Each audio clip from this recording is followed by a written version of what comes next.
Hello, how are we all doing right now? Let me put on some tunes for this real quick. There we go, some royalty-free. Let's just do random shuffle playlist. I'm just putting on Dova Syndrome, which is like the Japanese royalty-free site. So, yeah. Just gonna listen to a bunch of this royalty-free, like, VTuber BGM music throughout the entire stream. Because I've noticed that every stream that I do, it's been, like, not copyright strike, but just a copyright notice. So, but it's like, yeah, I'll probably not do that anymore. We'll just have this, generic, royalty-free music. But yeah, guys may be wondering, where's the chat? And I just realized, I did not realize that, the chat is actually against terms of service. It is legitimately against Twitch terms of service to use a third-party app that combines YouTube and Twitch chat. If you want, if you're multi-streaming on Twitch, you have to have a separate chat box for Twitch and YouTube. Because they say that, it's very stupid. They say that, Twitch chat, to have a combined chat is to make a lesser experience. So in order to preserve the experience for Twitch users, you have to have the Twitch chat as its own separate box. So I'm gonna have to change up how the streams look. I might have to do like this part is Twitch, and then this part is like YouTube or something. It's very stupid, very dumb. So I'm just gonna not have Twitch or YouTube chat at all right now. So I'm gonna try to read everybody's comments. But yeah, what's up, Andy Rodney? Sub JB, Angelic, Arch Warlock? How are we all doing? Never gonna use Twitch again? That's stupid. It is very stupid and so full of themselves. I don't know. Twitch is just dumb. Twitch is dumb. I hate Twitch. But yeah, you might notice that I don't have a model on screen. And yeah, that's for a very, very good reason. Because I think there's something right here. How about let me just like pull it down just a little bit. It's kind of cool, right? Kind of cool. This is pretty neat. Maybe I just need to grab the entire thing and just like pull it just like a little bit more. As much as I like the Twitch chat better, they keep shooting themselves in the foot constantly. Yeah, Twitch is dumb. I would never shoot this in the foot. Here, let's pull it down a little bit more. There you go. Oh, and now we've got thighs. Pretty cool, pretty cool. Not like I have a Twitch account. Yeah, it's easy to boycott Twitch when you don't have a Twitch account in the first place. Diamond armor boots. Oh my gosh, they are the same color as diamond armor boots. There we go. Let's grab. Let's do a little pinch. Oh, and we can see hands. Very nice little blue fingernails. Let's grab by the hand and pull. Let's recenter it a bit. Very nice. We are seeing tummy now. Pretty cool, pretty cool. And let's pinch and bring it down a bit. Up again to the face. Looks like I'm gonna have to update the 3D model. I mean, this is just kind of like a placeholder sort of thing. Oh, there we go. Yeah.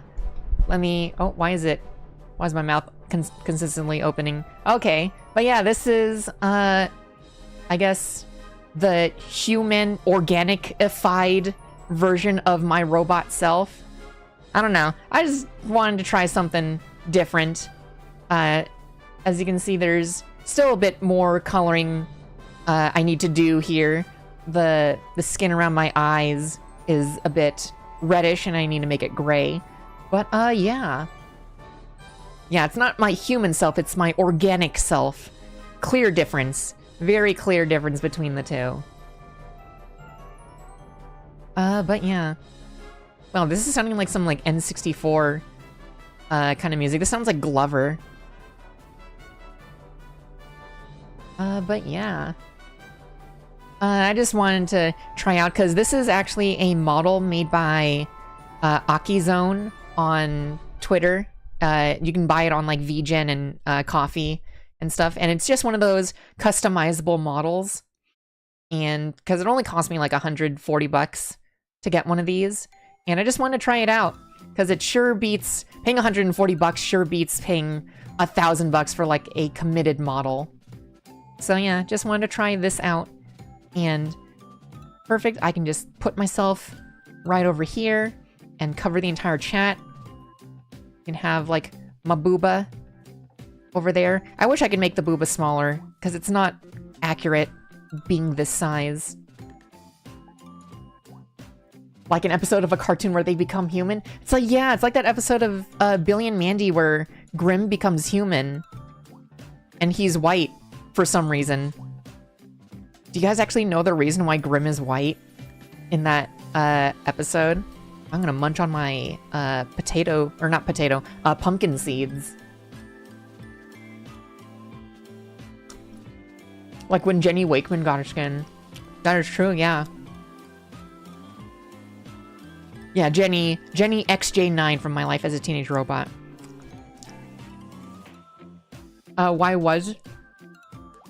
Why did they make Grimm a white guy?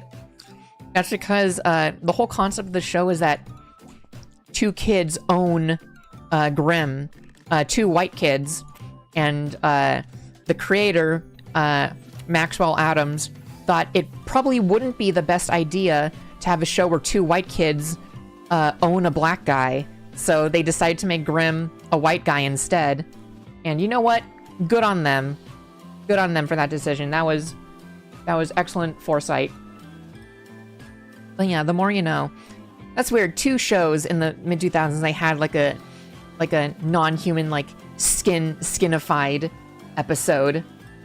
I'm sure there's more. I feel like it's very common for like robot shows to have it. So I'm wondering if My Life, or not My Life, Whatever Happened to Robot Jones had like a human skinified episode. The chest is where Mako stores extra tools and repair parts. That is true. That is true. Yeah, you see this like silicone packet full of snacks? This is actually like one of my boobs. I just like put it into my chest. But yeah, I'll leave that right there for now.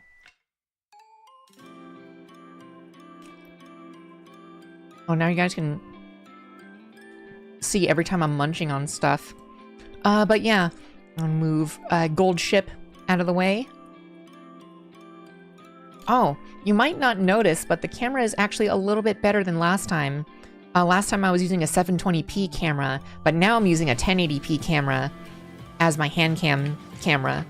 So quality is a little bit better. The color auto adjust is a lot better, and I've got a new desk shelf so that the camera actually sits closer to the actual mat. But yeah, today we're gonna be doing the Magiking Super Mini-Pla, which is I was supposed to be doing this last month, but last month I just didn't have enough time. My work schedule didn't line up. So I couldn't build the very magical witch-themed Megazord in time for Halloween. But we can do it now.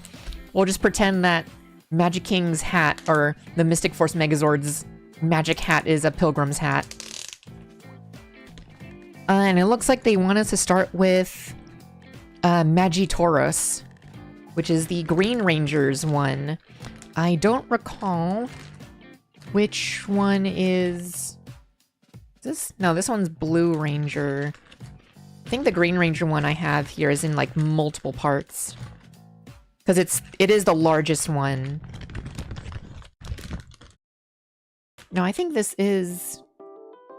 I think this is... No, this... Yeah, this is definitely Blue Ranger. Got the Yellow Ranger. I'm just gonna dump all these pieces out. Oh wait, no, the first bag is the Tauros because it has so many parts in there. But yeah, we got a big old sticker sheet. I'm not gonna be placing any of these stickers on because I'm more of a paint person, especially when it comes to stickers this big. I think it would just be easier just to get some Gundam markers and paint it up. But I'll be doing that off stream. This stream is just strictly assembly. Magiking sounds like a fusion of Magikarp and Nidoking. That'd be kind of cool. Oh, is Poke Fusion still a thing that people do? Here, I guess we'll put my Plamo parts in the little cubby where I have my snacks. Probably not the best idea. Oh yeah, this one was the Blue Ranger. That there. I guess I'll put the stickers over here. Oh yeah, is the audio okay?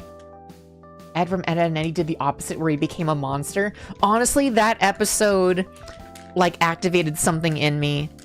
Like, I really wanted to be, like, a kaiju when I was a little kid. I watched so many Godzilla movies. And even, it was a combination of watching Godzilla movies and watching Star Wars, all of the Star Wars movies over and over. Because I wanted to be a Rancor and a Wampa and the giraffe things that the Jawas ride. I wanted to be a monster. I don't know, does that count as furry? Would that count? Is that in a similar vein? I didn't want to be an anthropomorphized monster or animal living in an anthropomorphized animal world. I just wanted to become 50 stories tall. I can hear you pretty good. You can hear me pretty well. The music could be bumped up by 5%. Let me bump it up. So we're at negative 27 decibels. Let's bump it up to negative 20 decibels. How is this? Is this a bit better? Alright, so we'll go with this for now. Yeah, we'll just start off building. So yeah, how's it been, everybody, since the last time I streamed? As usual, the last time I streamed was 2 weeks ago. That's just the normal thing now, or now, as that's been the case since I've gone full-time at my work, at my job. Actually, has it been an entire year that I've been streaming only every other week? The face tracker makes me look sad. Let me see if I can move the camera. Let's see, because it is looking down on me, so it probably can't catch my eyebrows as well. Oh no. I need to move all the shit. All the junk off my desk, excuse me. There we go. How's this? There we go. I think that's a lot better if I move the camera over there. Oh yeah, the audio's great. Awesome, awesome. But yeah, has it been... Because, like, I became full-time at my work, like, now a little over a year ago. So has it been the yearly thing? Has it been a thing this year that I've just been streaming every other week, bi-weekly? Yeah, looks good. Okay, I guess from now on when I stream the 2D, the live 2D model, I'll put the camera over on this side. We got the neat little face. Hopefully this camera focuses a lot easier. I have to do the makeup camera, or the makeup YouTuber thing. There we go. Very smug, or not smug, very stoic. But yeah. I wish I had more time to stream. It's very rare that I actually have time to stream now, and it sucks. I wish I could stream full time, but at the same time, I hear that's also a curse, because if you stream full time, then it's hard to get income. Like, you can only really stream full time if you've got the money like saved away. But there is, I guess that is the trade-off, just stability versus doing what you want and having the time to stream. Wait, I need the little M right here. Man, this playlist is the 100 most used Dova Syndrome stream songs, but I've never heard this one. Looked like Mr. T for a sec. Oh man, I was thinking about frickin' the A-Team recently. And I'm just thinking, man, when was the last time anybody else thought of the A-Team? Because I was thinking of, or I was watching Family Guy, as per usual. That's my thing. I'm watching Family Guy. I'm almost done with my Family Guy journey. But there was just one episode where the gang dresses up as the A-Team, and it just reminded me, man, nobody's really talked about the A-Team in years. I mean, did anybody else watch the A-Team movie from... Gosh, when did they do that A-Team movie? I feel like it was 2011 they did an A-Team movie, and nothing since then. No revivals, no even like toys or action figures have come out from like Super 7 or Funko or anything like that. Gosh, what's crazy is that there is, in the Bay Area, there is one person who has an A-Team van, and I see it on the freeway sometimes, and I'll be like, wow, that's like the one person who cares about the A-Team. I saw the movie on cable like last weekend. Oh my gosh, I need to rewatch that movie. Or maybe I don't, because I don't remember a single thing about it. The most memorable thing about the A-Team movie is the fact that it existed. But yeah, wait. Take a look. Take a look at that snout. There we go. So far, we've got the head, the little Tauros, and then on the back of the head, it hides the face kind of okay. And then you just combine the horns and then push the hat up, and you get the face. I like that it's a little bit of a feature that you can like tip the brim of the hat. You can go Milady, or Magi Ranger, or Mystic Force. If we assume the paid subs just followers ratio is consistent... Wait, I feel like the cutoff point is reaching a certain sub count where people pay you enough money. Streamers probably don't go full-time unless they've got like 50,000, 500,000 followers.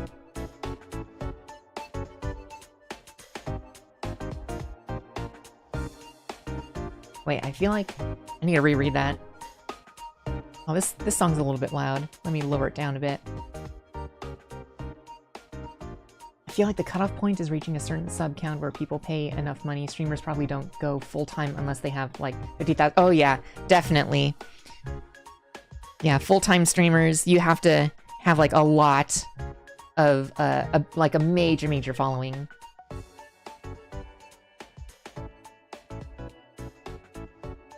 Yeah, maybe one day I'll get there.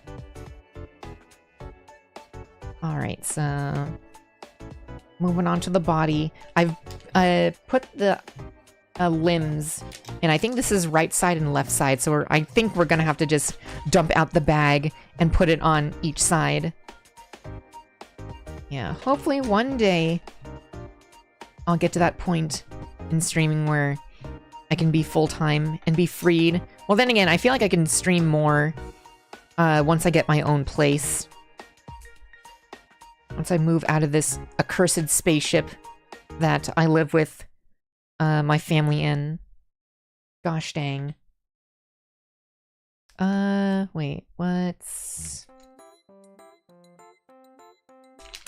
Where's the belt? Did I not dump out, all of the pieces? Or maybe I put the piece in somewhere else. Oh wait, no, here's the belt. How do I know what's top and what's bottom? Oh, that's how I tell. Okay. Yeah, what is this song? I have not heard this. I think I may have seen that 18 van once going to San Francisco a while back.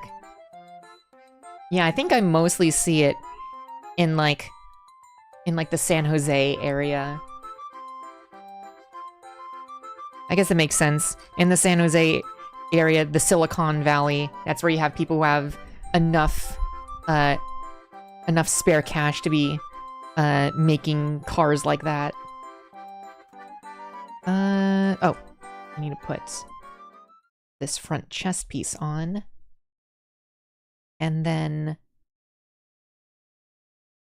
we put, or wait, is it over?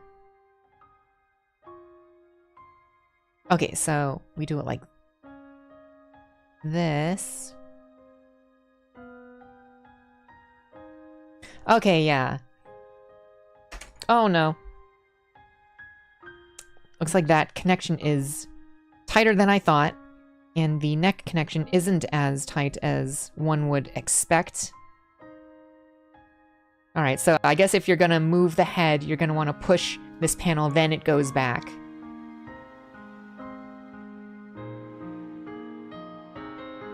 Man, I like this song, but this sounds like graduation music. I'm looking back at the channel, and the 2 weeks intervals seem to have started from Minecraft 1.12 onwards, so about half a year ago. I see. Huh, I could have sworn that it started a year ago when I first started becoming a manager at my job. Okay. But you've got the data in front of you, so I believe ya. Alright, so we're working on the left arm. Trying to determine which arm that is. Okay, I think it goes on this side.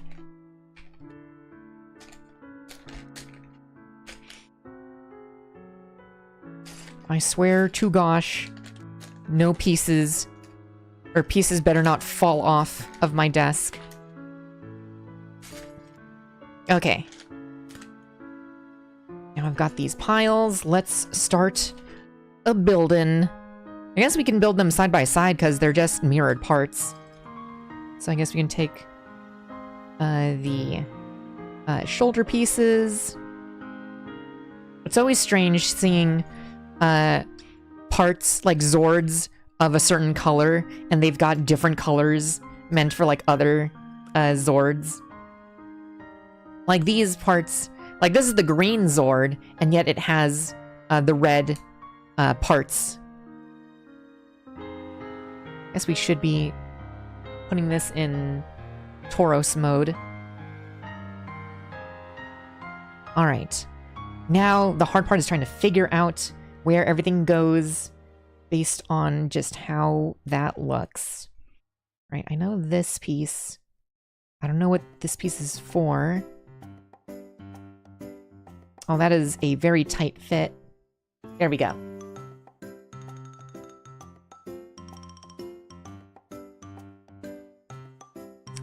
But yeah, what has happened since the last time I streamed? Oh, I know. Have you guys watched, it wouldn't be a Mako stream without me, talking about movies, but, what's it? The latest Alien movie, or, Predator movie, Predator Badlands. I recently saw that, and that was kind of epic. I mean, it was okay. It was pretty good. It's definitely not as good as everybody says it is. There were points that it kind of annoyed me, because I do like the Predator movies, or rather, I like the idea of Predator, because I haven't watched a Predator movie in, like, 15 years. Honestly, the last Predator movie I saw was Alien vs. Predator. I do need to watch all of them in a marathon, like I did with the Alien franchise. I remember a couple years ago, I watched every movie in the Alien franchise for Halloween. And I should have done that for Predator this year. But yeah, I saw the new Predator movie, and I thought it was pretty okay. There were points, because Disney owns Fox, and Predator is a Fox property. So when I went in to watch the movie, there were some points where I'm just like, they just Star Wars-ified this property. But overall, besides the Star Wars-y kind of goofiness, I thought it was pretty good. I was not expecting it to be PG-13, but despite it being PG-13, they still showed some gore. I guess the only gore that matters is human gore, because they were chopping up aliens and machines left and right. We just found out I, Robot is in the same universe? I don't like that movie. The movie's kind of dumb to me. Unless they're talking about the who's the robot guy? Asimov? The guy who wrote the robot book. Unless the book takes place in the same universe, that would be cool.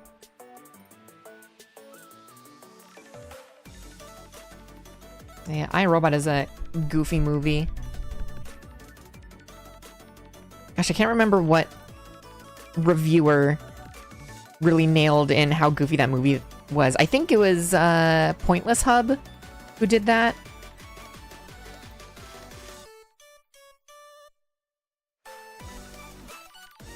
Oh, the robot company makes the future robots? Wait, so Weyland Yutani is the same company that makes the iRobots? I don't know what I'm doing. What piece am I looking for? Okay, now I need this. Is it the gray piece that I'm looking for? Okay, so I am looking for this piece. And we are looking for a gray piece.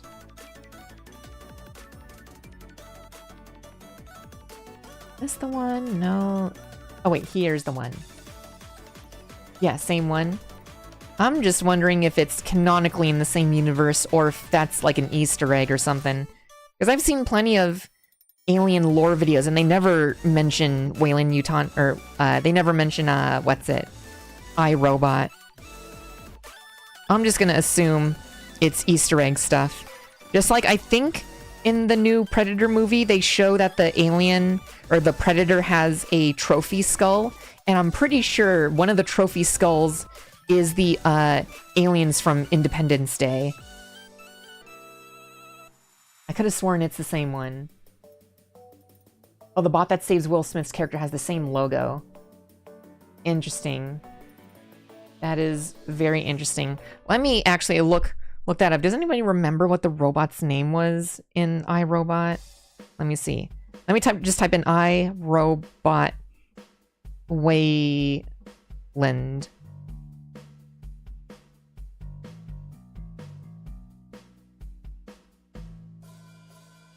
Okay, iRobot alien reference, question mark? Wow, this is from a forum thread from 2007.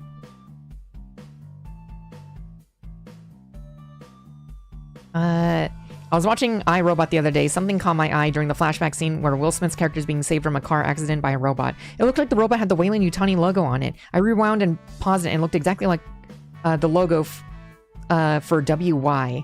IDK, I thought I'd share.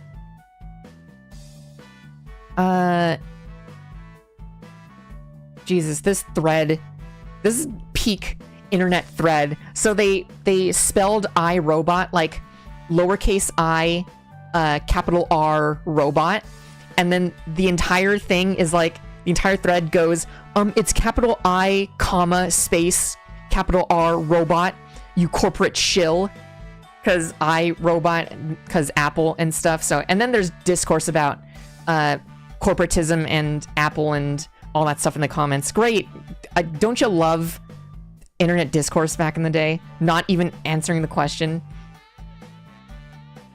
Discourse never changes.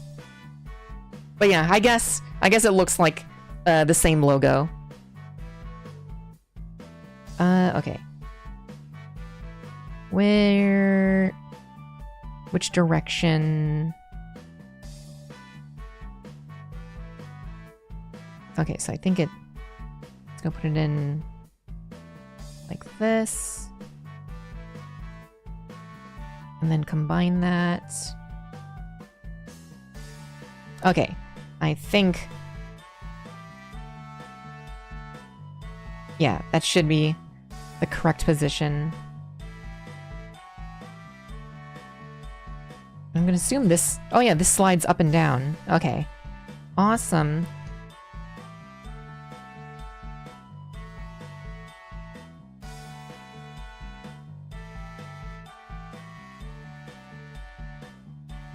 Oh, it's a Sony thing? Like, just like Spoderman?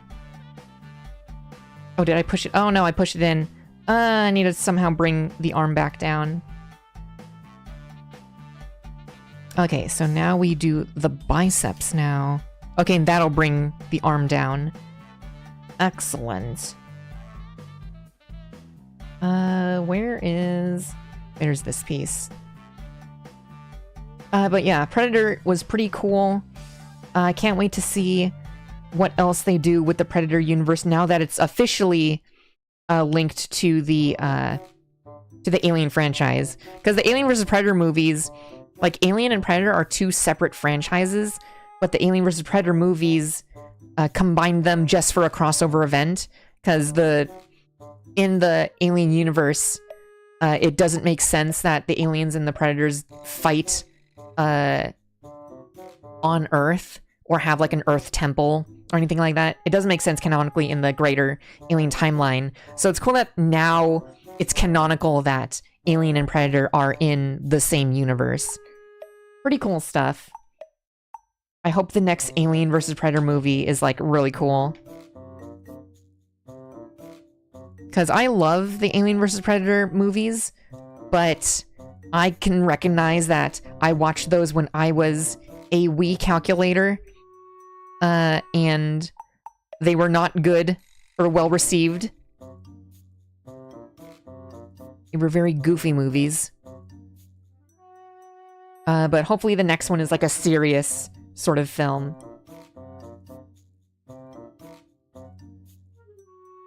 Okay, so we use these. Is this the right... Okay, I think this is the right orientation. Oh yeah, that lines up. Awesome.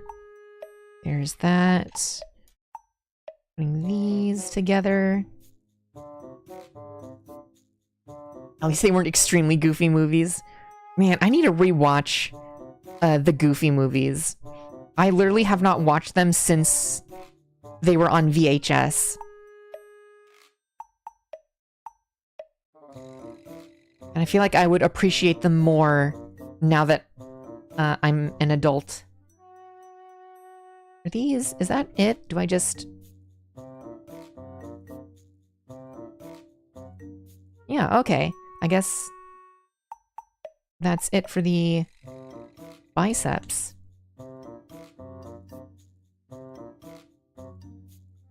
Okay, that's cool.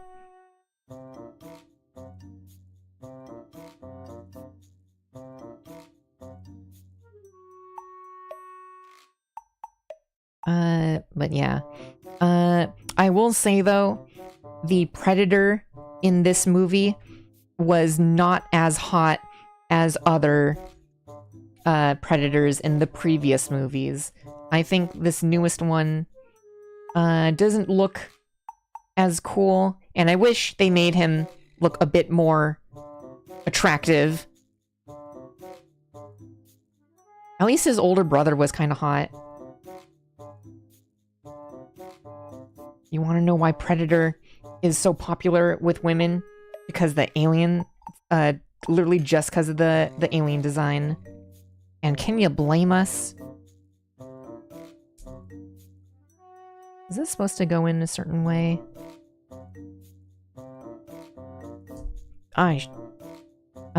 Let's see. If I press it down like this, there we go.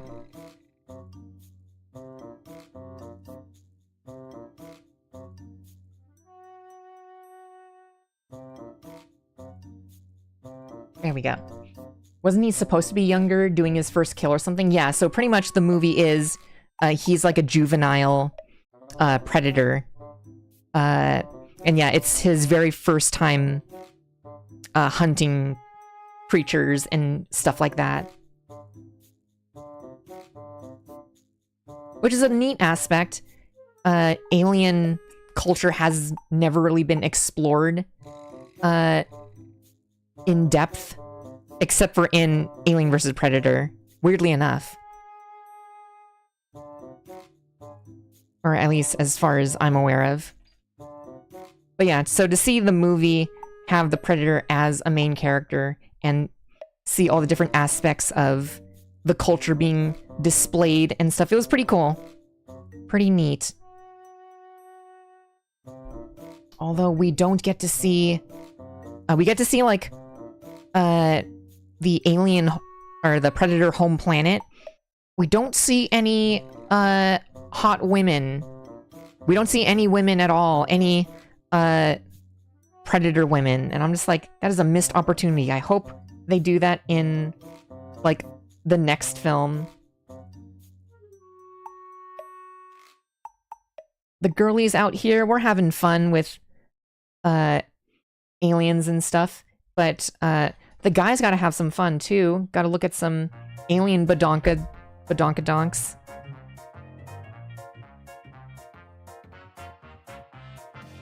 Alright, I think... I put it... Okay, I think I've got the arm assembly all correct.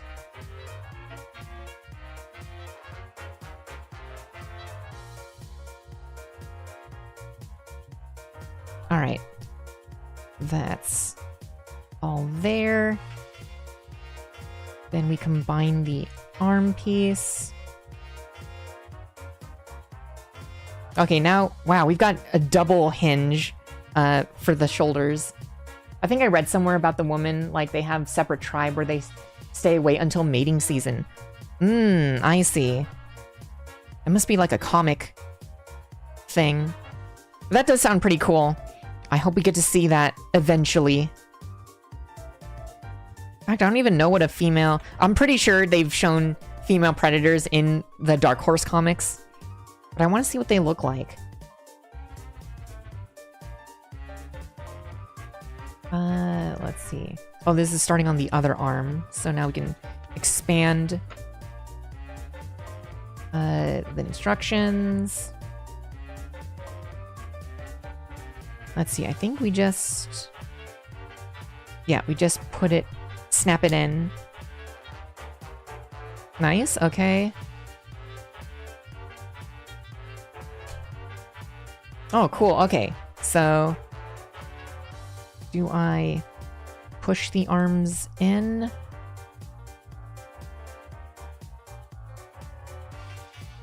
I don't think I'm supposed to... Oh, wait.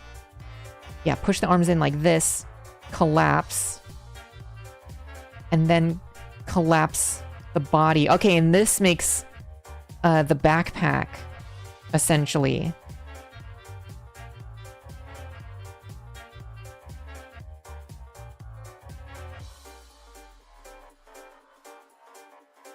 Okay, so we've got like the back part all completed.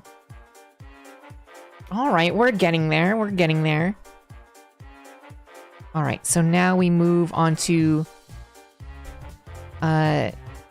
the hands.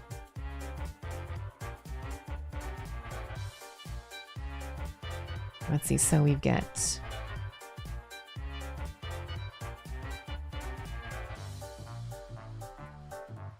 There we go. I think the females are taller than / bigger, but I'm not 100% sure on. If they've got like an Amazonian thing, oh my goodness. Fox, please give us a tall alien mommy.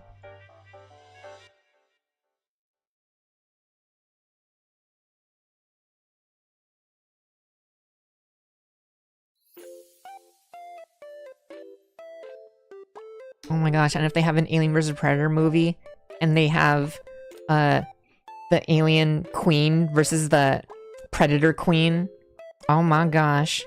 That would make millions and gajillions of dollars. And they'd have to make some, popcorn buckets that look just as suspicious as the Dune ones.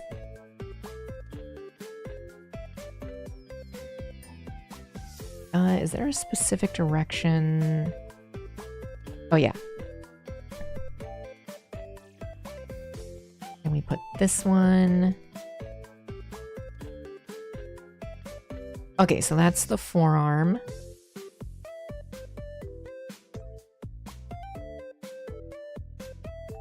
Reminds me of that one elf lore meme. Educate me on the elf lore meme. I'm not entirely sure I know what you're referencing. I know there's this one Tumblr post that I saw that was like, what if long elf ears is like the big booba of the elf world? So like, the longer your ear tips are, the hotter you are. And it showed examples of like World of Warcraft where the elves have like comically long ears. And I've always thought about that as like weird sexual dimorphisms that don't align with human ways. I think that's super interesting world building. Granted, it's just headcanon, but that'd be cool if it was real. What's the next piece? Oh, it's these black parts.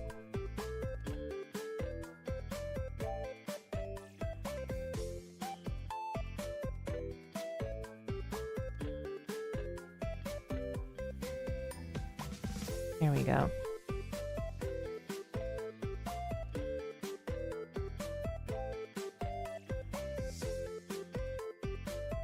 Oh, my fingies getting slippery. Okay. Okay, there we go. There's one of the bull arms, and you can flip out and have the Magiking arms. That's pretty cool.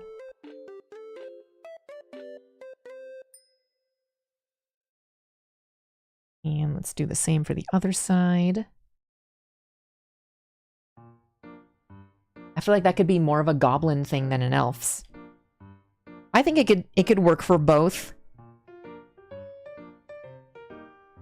Or any creature that has long ears. Now I'm thinking of like rabbit characters and stuff. There you go, there's that arm. Oh, is this in the right section?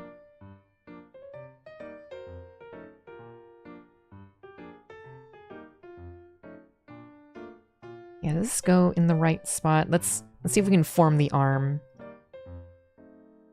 No, okay, so it's in the wrong arm. That is actually super interesting how the arm combines. Okay, so you have the normal arms and you've got the separate bull arms, but then to transform, it looks like you have to take out the arm, pull out this arm, and then it looks like it combines, like you swap this out and it combines. Oh, did I actually put on the wrong arms? I had it right the first time. Yeah, so it's like an opposite of what General Grievous does. Oh yeah, you pull out the second arm, then you combine this with it. Yeah, and that's how you get the Magiking arm. That is so strange. Look at that. It's almost like skeletal because it has like the two bones working together. That is weird, which means, yeah, if that's the case, then he can't really bend his arms. In order to bend the arm, you have to disconnect the bull arm. That is weird. I don't think I've ever noticed that. That must have not been a thing on the Megazord version of this, because I remember having the toy Megazord of the Magiking Robo, or the Mystic Force Megazord, and I don't recall it doing that. That is so weird. The meme goes, how to tell male and female elves apart. The female elves have longer eyebrows and the males are shorter, but the female elves have are bigger downstairs from what I can remember. Oh my gosh. It's like a hyena situation. Do you guys know about the sexual dimorphism of hyenas? It's very strange. So I'm gonna just tell it to you guys anyways. So the sexual dimorphism of hyenas is that hyenas, a lot of zoologists, they can't tell the difference between male and females because female hyenas, they have a flippin' fake wiener, and their fake wieners look so real that a lot of scientists are often fooled by them. Yeah, the pseudopene, a mock phallus.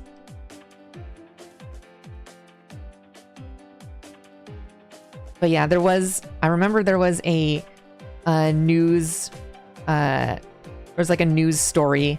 I think this was maybe 2016 or something like that, where a zoo, they had a male and a female hyena, and for years they tried to get these things to mate, but it wasn't until one of the scientists or one of the zoologists was like, oh, I see why they're not mating. They're both males.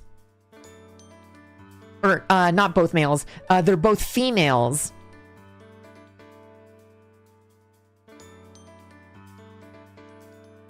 And yeah, they just... One of them just had, I guess, just had a very huge and convincing pseudopene.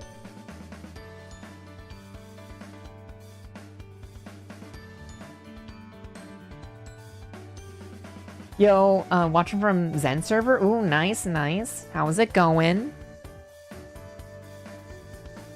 And just explodes every time. Explodes sometimes when they give birth. Ugh, I didn't know that. That just sounds awful. I wish I could make like a grossed out face, but I'm stuck with like surprise.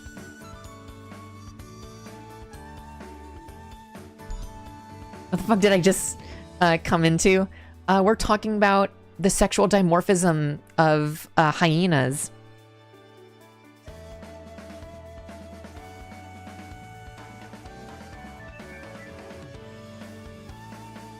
And that is why one of my favorite characters from Interspecies Reviewers is Elsa, the hyena woman. Oh, I have to make the crotch joint of this thing. Okay, for some reason I was looking at the other piles. Oh, okay, I have to use this piece.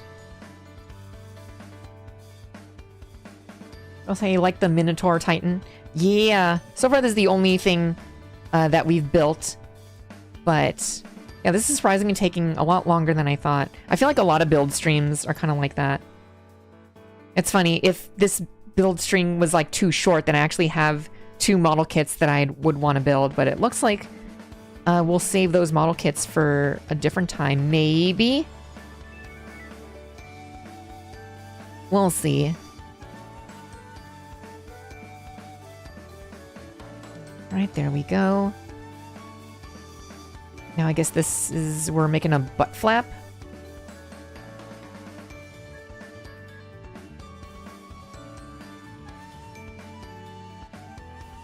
Okay, yeah, there we go.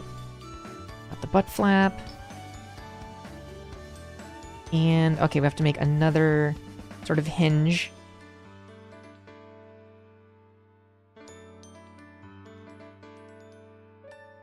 I love the other story the mangaka wrote, but I guess they stopped writing, but Interspecies Reviewers is good. Which is the other manga that mangaka did?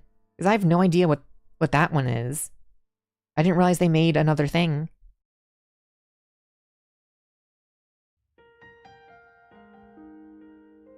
Also, I wonder what this flappy flap piece is supposed to do.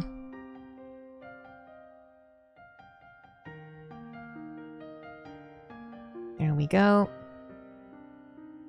Now we've got the crotch plate. And hopefully we can just combine it. Come on. Okay, maybe I should separate the arms and then press it down. There we go.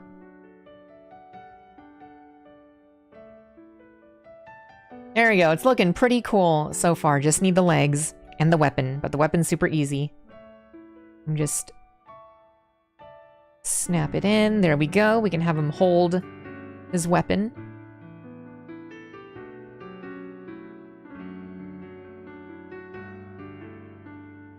Okay, now we're on to the legs. Alright, how do these legs work? You have to slide these pieces.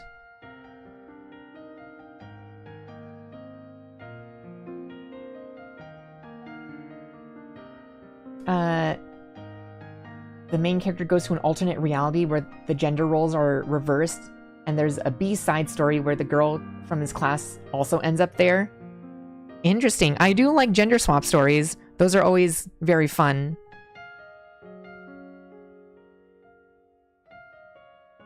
Gosh, that reminds me of one of... I forget which anime season this was, but Onimai. I remember watching that anime and that was really fun. It was an anime where the main character's sister is like a mad scientist. And she creates a potion that turns her older brother into a little girl. And there's just something so relatable of seeing a guy learn about the ins and outs of becoming a woman.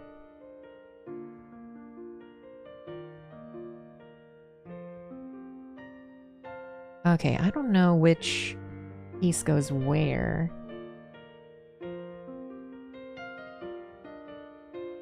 Oh, that's how it goes. Okay. Okay, you have to insert it at an angle.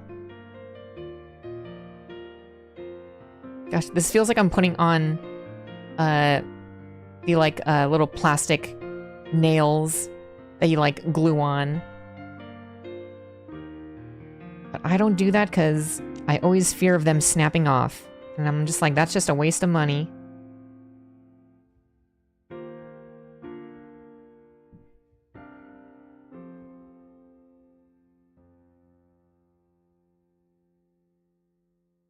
Okay, but we're almost done with the dragon toes.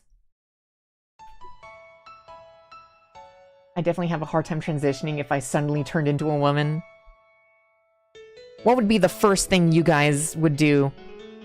Never mind, I already know the answer. We don't even have to say it, because I probably have the same answer in the same, like, sort of vein. But aside from that... probably just go into the other gender restroom. I'd be like, whoa, is the giant trough with a log of poop in there really real?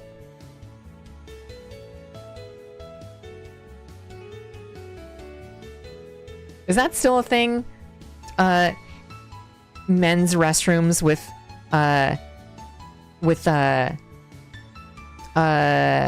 like one long, like, trough? Only at baseball stadiums. Ah, interesting.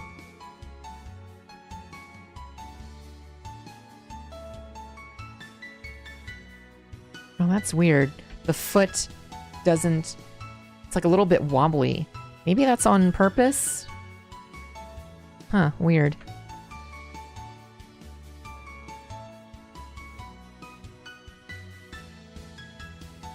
Alright, how's this...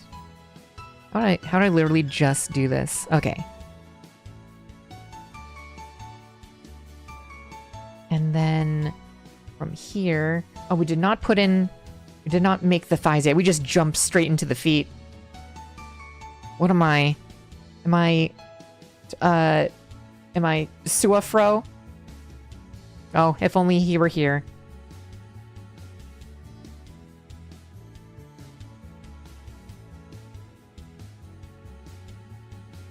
Alright, so we got... Oh, these are the toesies of this... of the Minotaur. Okay. Oh, wait. Okay, so the toes go right here. That's how it is. Okay. Girl, the call out.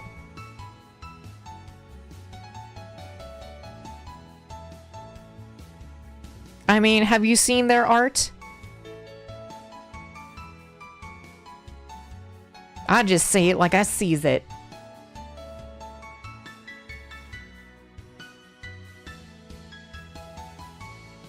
I'll find Victoria's Secret.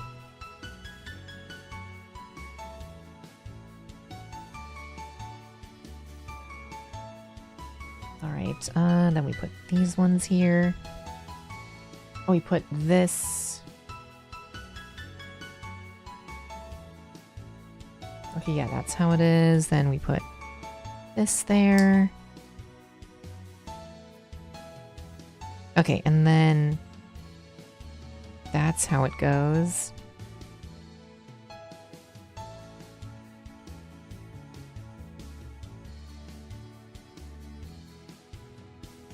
But they made a song about Victoria's Secret, literally called Victoria's Secret. Oh, did I put it on the wrong way? Oh, shoot. I have to remove these pieces.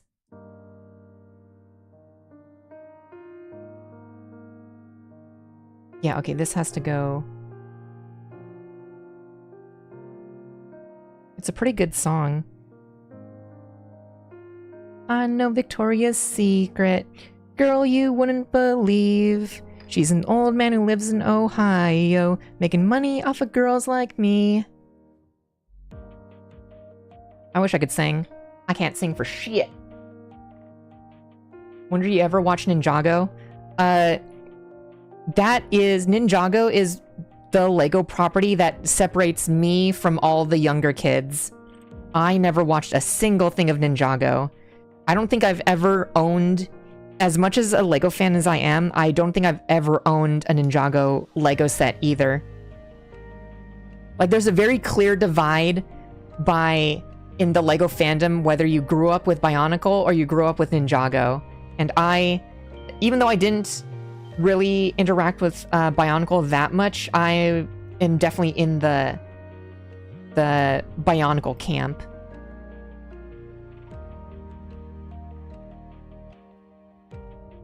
I think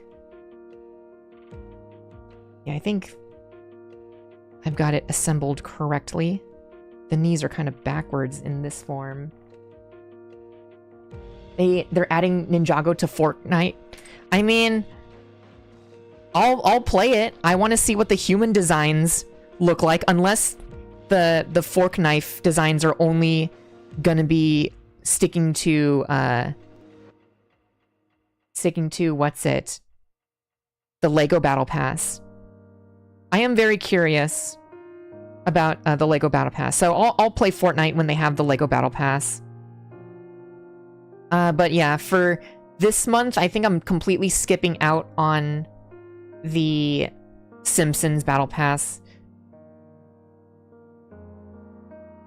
But the thing is that my Fortnite Cruise subscription, I totally forgot to deactivate it once the Power Ranger season ended. So I just my card got charged $11, so I'm just like, well, I guess I'll play a little bit of this season. I do want to get my hands on that donut girl skin, looking like that one dude from what's that show? Amazing World of Gumball. Oh yeah, and here we go. Here's the Magitoros. Pretty cool. I like this little figure. Looks to be about the size of your average Gundam. Like they even got a little toe bend.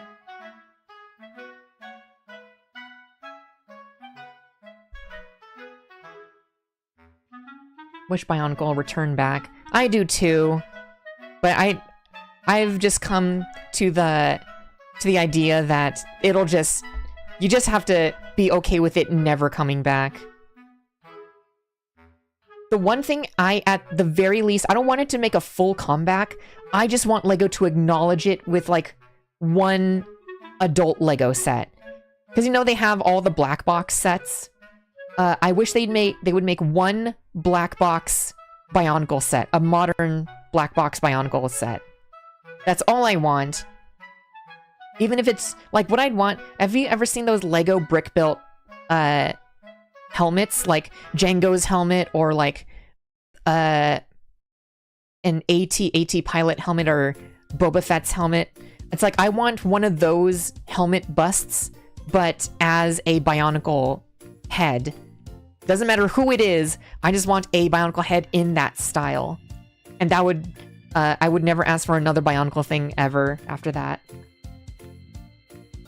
Oh, now we're on to Magifairy, the smallest. There we go. Yeah, Magifairy is literally only these pieces. I think it's literally only like 5 or 6 pieces. Choking hazard. Absolutely.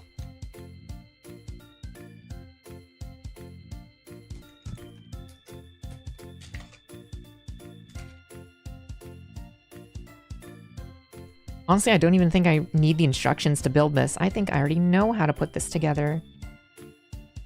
Watch me fail.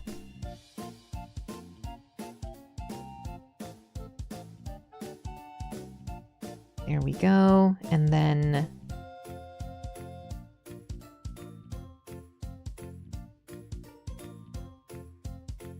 I think... Okay, yeah, that goes like that. Press that in.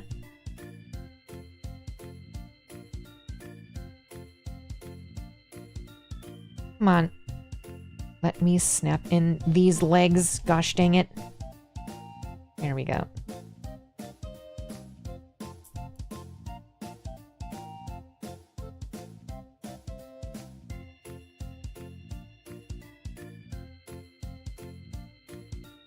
There we go. And that's Magifairy. Look how tiny it is. This is like the same size. Isn't this the same size as like Pomu Rainpuff's canonical size? Amazing. And then she's very clearly just a dragon head. And you just move the jaw back and there you've got the dragon head. Really cool that it's a painted piece. But yeah, there we go. We've got 2 of the pieces done. Gosh, and look at the size disparity. I wonder how big this thing is in canon. Like, how tall would this really be? I feel like this thing is like because Megazords are like absurdly tall. I wonder if this is like Gundam size. I feel like this has to be Gundam size. Maybe a little bit smaller. This looks to be about, like, if I had to guess, this is like 16 meters tall. Or no, maybe 10 meters tall. I think this acts more as like a power suit, like a John Halo sort of thing, rather than an actual mecha. Average heterosexual couple in manga. That is so true. This is definitely Yamato and Goda from My Love Story. I mean, if this was a gorilla, it would absolutely work. Gosh, that was a good anime. I need to read the manga, though. Alright, what's next to create on here? Oh,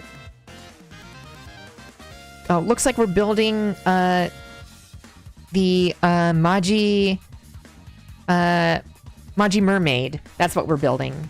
So that is the blue Ranger Zord. And I've got it in 2 pieces. Because this is the one that splits in half. So you have to, what's it? You have to build it like identical pieces and then combine them. My senpai is annoying too. That is true, yeah. That's the anime manga where the girl, she's like green hair, right? I like the designs in that.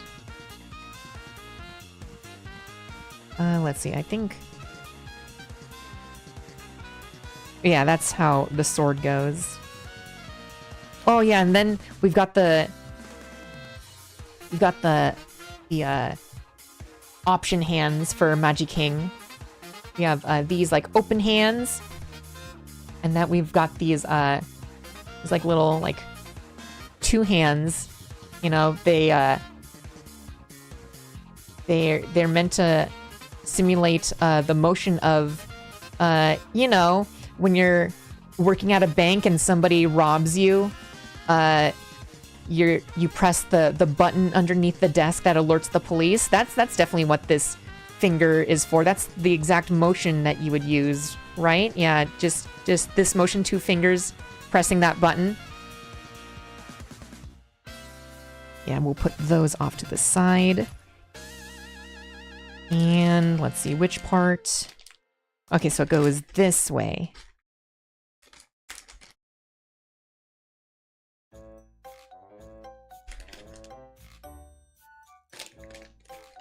Oh, that's also the hand when you're trying to get the last Pringle out of the can. That is so true.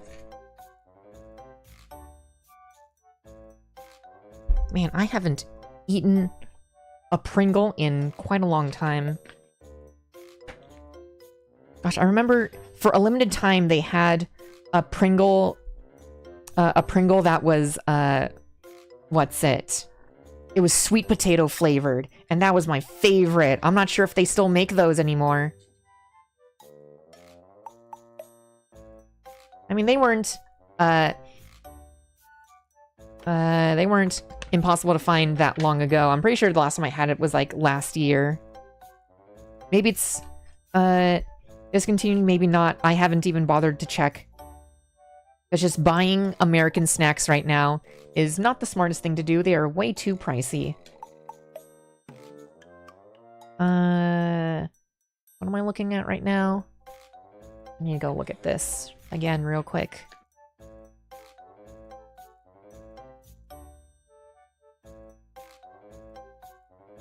Second leg done. Now for the arms. Nice. Okay, so this underarm, then it gets planted right on here. Let's do that for the other side.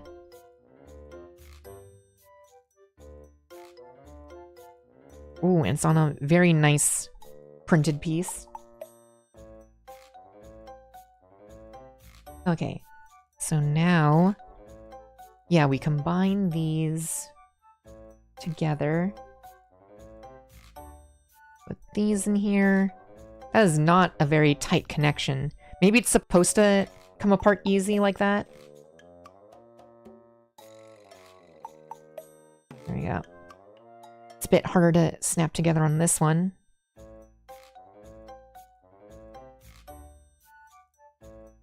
Okay. Guess we can already combine them. There we go. Barely any movement.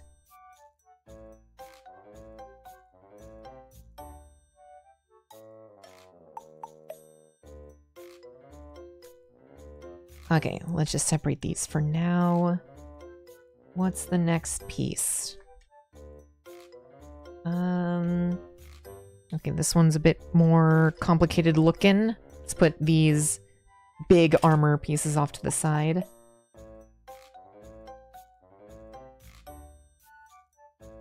Okay. I gotta combine these pieces. Put in a knee guard.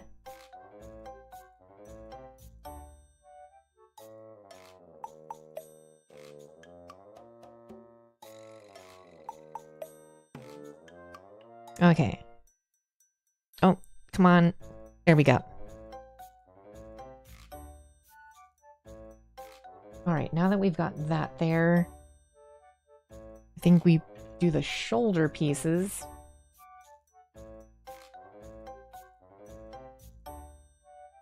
Oh, I put it like here. Then get this bit. Okay. Now I've got the framework. You just mirror that on this side. Hopefully this allows him to have some sort of movement, because this Megazord, or this Zord, seems to be super limited in articulation compared to the others. I mean, there's not really much you can do, because these things have to, or this Zord has to split apart. There we go, so there's that.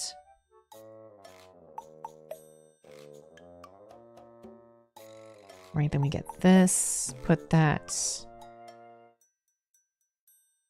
like this here.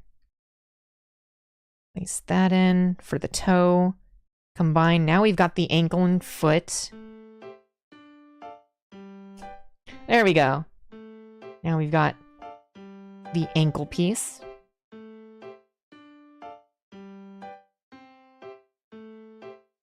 Put that together.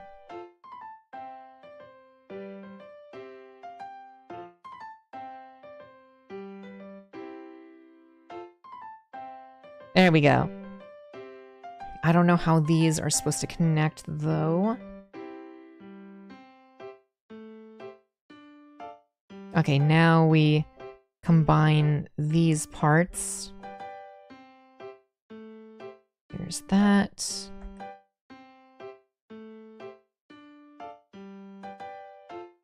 And then put this together. Yeah, this guy's got 0 arm movement. It just wiggles, and that's kind of it. At least the knee can kind of move. It's got a little bit of leg movement.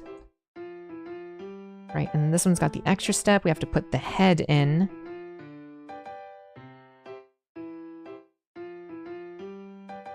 And then put this one here.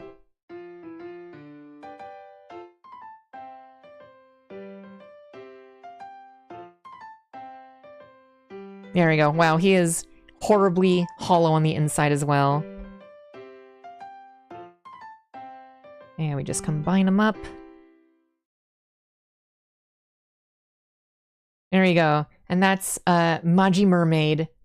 Not really much of a mermaid, TBH. But there are extra pieces that we haven't put together, which is what we're gonna make the mermaid form with.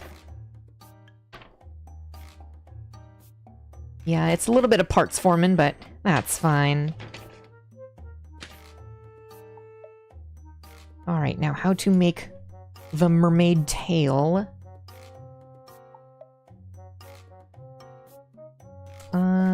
Let's see. Goes like this.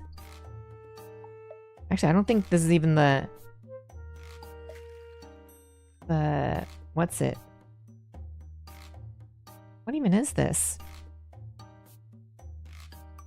Is this just a weapon? Weapon thingy? Holster? Oh, I put this piece upside down. Oops. Oh god. Oh no. Oh, I can just do that. There we go. Now I can put... how does this work? Do I just slide it up? Or does it go down?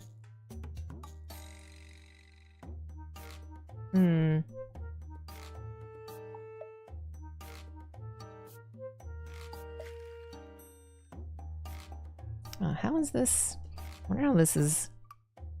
I guess it's just supposed to slide in like that. Alright. Now we can work on putting this contraption together. Oh, I need to put the fins on here.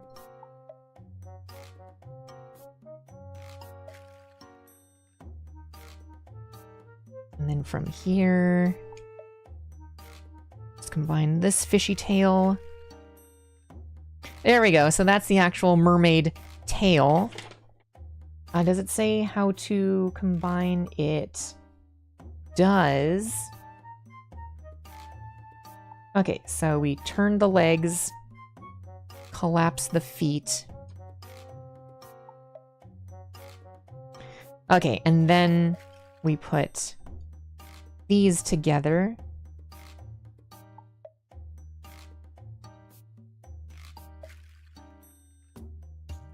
Yeah, there we go. Now it has become a fish. Actually, if you kind of look at it, kind of looks like a fish that's like gonna chomp down on this tiny little head. That's kind of cool. It's got like realistic sort of fish swaying movement. And I guess we'll just keep the weapon here. But yeah, that's another piece done. We are now getting through this pretty fast. Maybe we will have to do another model kit. Oh yeah, wait. There we go, let's put the weapon in there that she can't even really use. There we go, that's the most arm movement we're gonna get.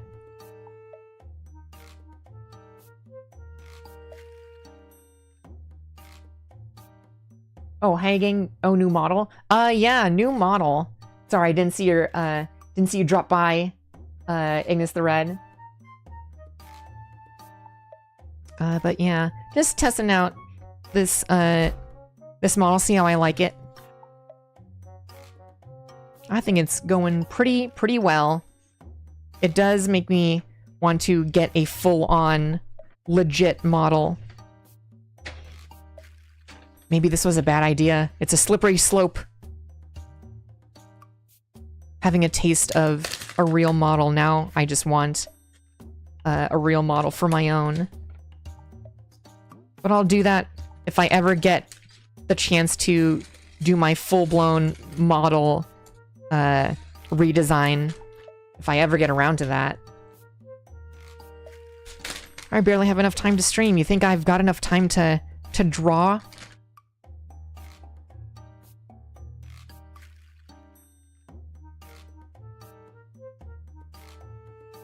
Alright, so... oh wait. Gotta put in the middle component as well.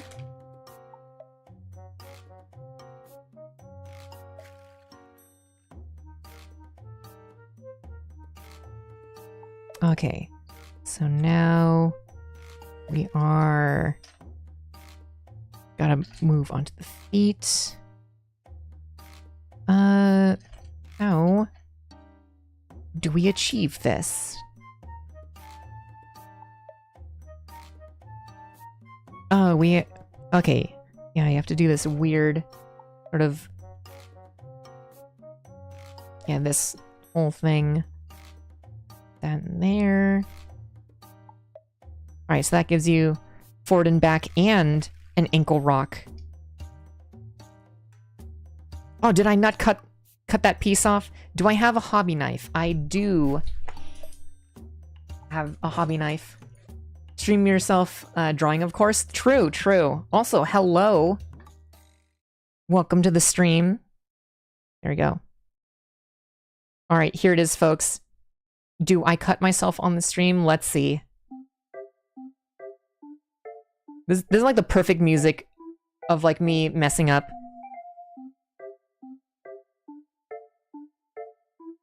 Oh, this is a dull knife, which means I should probably cut the other way. Okay. Let me bring it closer to myself.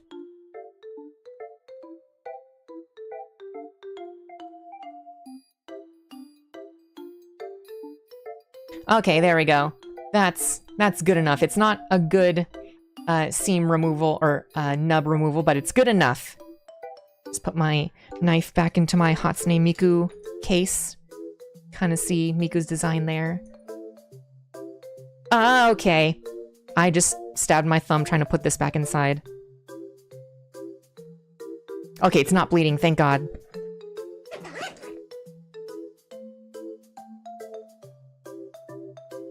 Yeah, for that hobby knife, I actually don't have a cap for it. I definitely need to 3D print an X-Acto knife cap. I've been needing to do that. Well, now that I got my 3D printer all fixed, I definitely can do it now. And I just got a new a ventilation enclosure. The thing that sucks about the ventilation enclosure is that it's too big for its spot in the garage, so I have to move my 3D printer inside my room. Or maybe somewhere in the living room in order to actually use that enclosure. But yeah, the enclosure is mainly because I've got very special high quality filament. It's called ASA, and it has high heat resistance, and it's usually made for car parts or like highly resistant parts that you use for like outside stuff. But the thing that's really bad about it is that in ASA, the S is styrene, and styrene is very harmful if you breathe it. So that's why I got the enclosure. And the enclosure that I bought also comes with like a ventilation tube. So if I have it in my room, I just feed the tube outside of my window and just blows the toxicity out of the system, which is pretty good. Hopefully it's airtight and I don't die. The guy at Micro Center was saying, yeah, make sure you have an enclosure when you're printing with this. I've had ABS poisoning and it is not a fun time. And I'm just like, oh, Jesus Christ, there's actually like a whole like poison symptom or sickness with this. Jeez. But yeah, I'm trying not to get sick when I've got a family vacation coming up soon. I'd like to not die.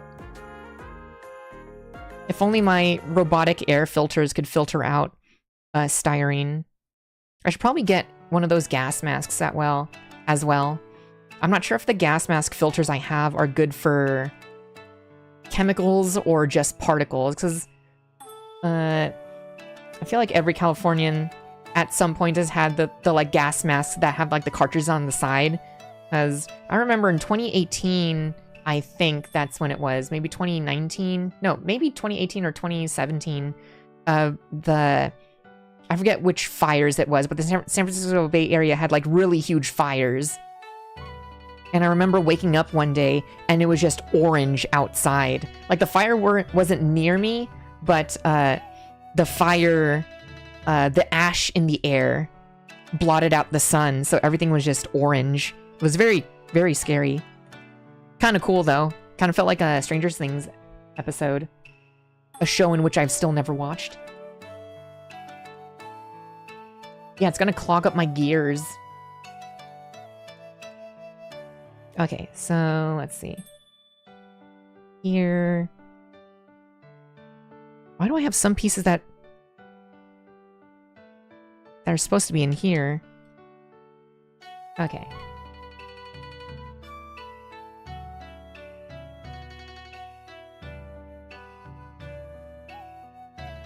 Okay, how is this supposed to... Oh, that's how it's supposed to go. Where's the thigh piece? I need the thigh. There's the thigh. I think? No, that's not the right thigh. This is the thigh. Oh, now this is a Dova Syndrome song that I know. This is Ina's Waiting Room song. Goated stuff. Right, then we put this one here. Oh, this is the wrong knee joint. We have to put on... Okay, I guess I'll just use this.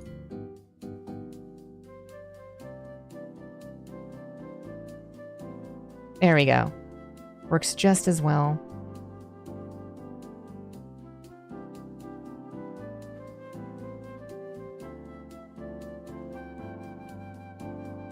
I'm just making sure this is the right piece.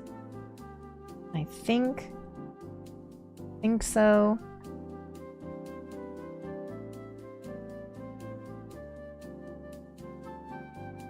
Yeah, I think this is the right one. Okay, and it's weird. This one actually goes on this side.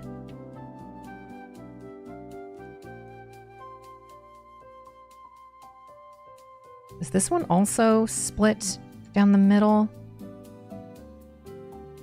Because building the legs like this is very strange.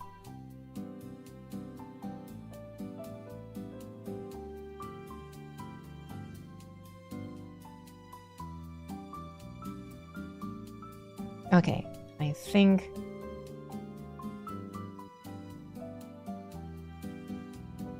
this is how it's built.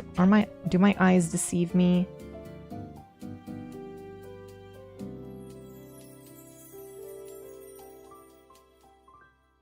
No, I think this is how it's supposed to be built.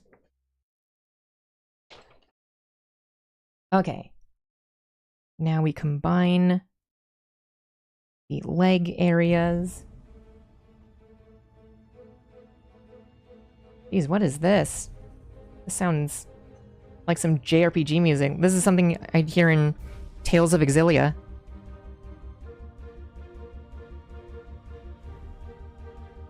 Okay, now we can finally combine these. Wake me up when Abaranger Zord gets an SMP. Oh my gosh, I cannot wait until Abaranger gets an SMP.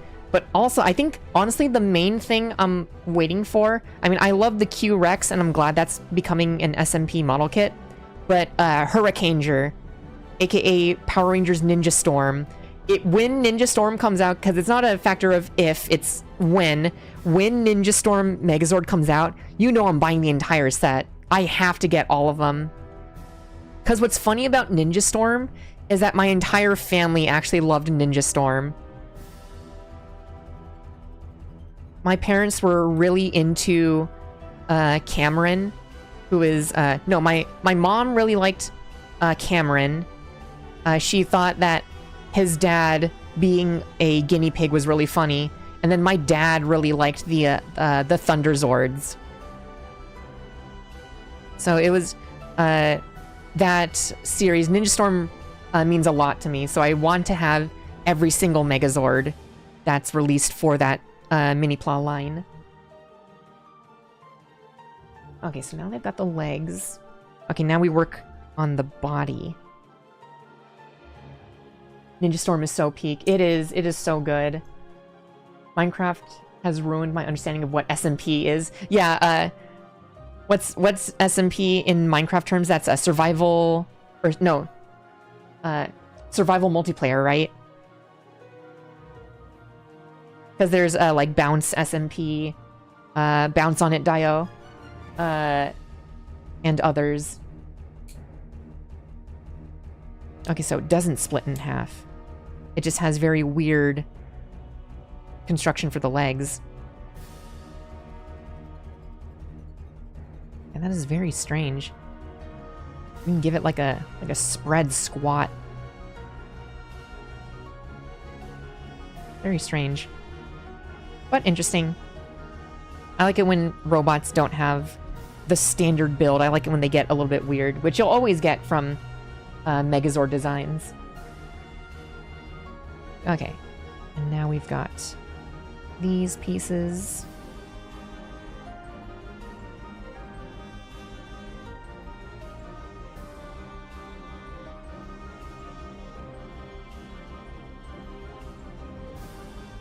But yeah, man, SMP, I think that's just my new thing that's replaced Gundams.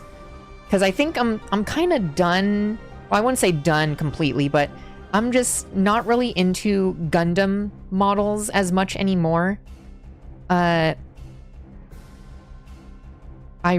really starting to enjoy having a plethora of vastly different super robot designs. I think I've gotten over my love of Real Robot. I've now converted into Super Robot. Because now I've got this kit. I've got the Voltus 5 model kit that I have to build. I recently finished up cleaning up for stream a Gunbuster model kit. So I need to watch the series first, and then I'll allow myself to build that on stream. Oh my gosh. So I forgot to mention that I ended up watching... So, for those of you who don't know, Gunbuster is the anime that Hideaki... is the mecha anime that Hideaki Anno, the creator of Evangelion, that's what he worked on previously. I think before he made Evangelion, because Gunbuster was 1988, 89, something like that. But yeah, so Hideaki Anno worked on Gunbuster and then Evangelion. But Gunbuster's name in Japanese is Aim for the Top.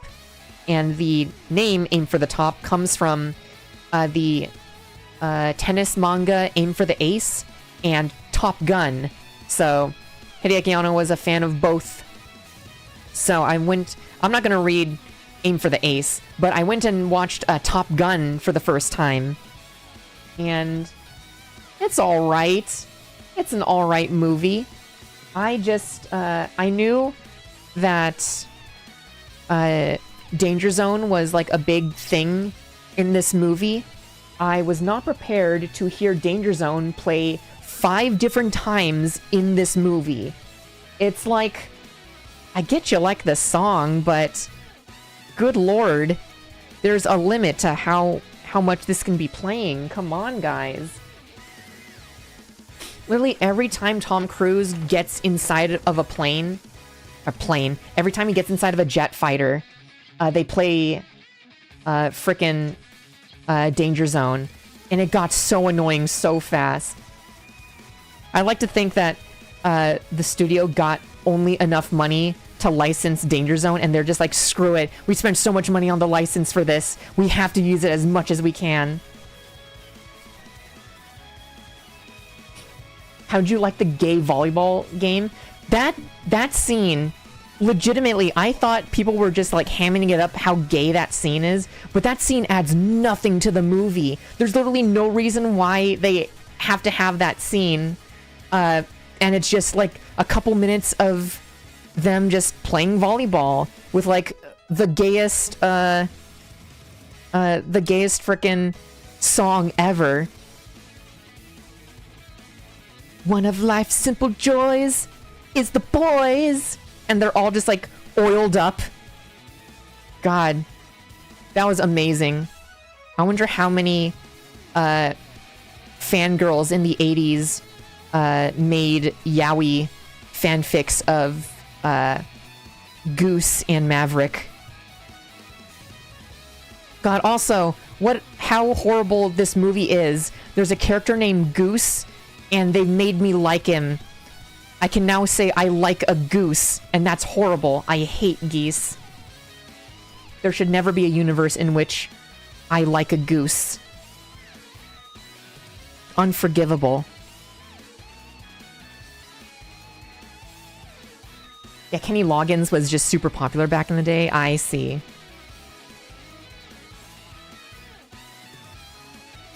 Okay. Now we're onto the wings. Is this the right... There we go. Gosh, this is sounding like a frickin'... something that would play in Top Gun. Jeez.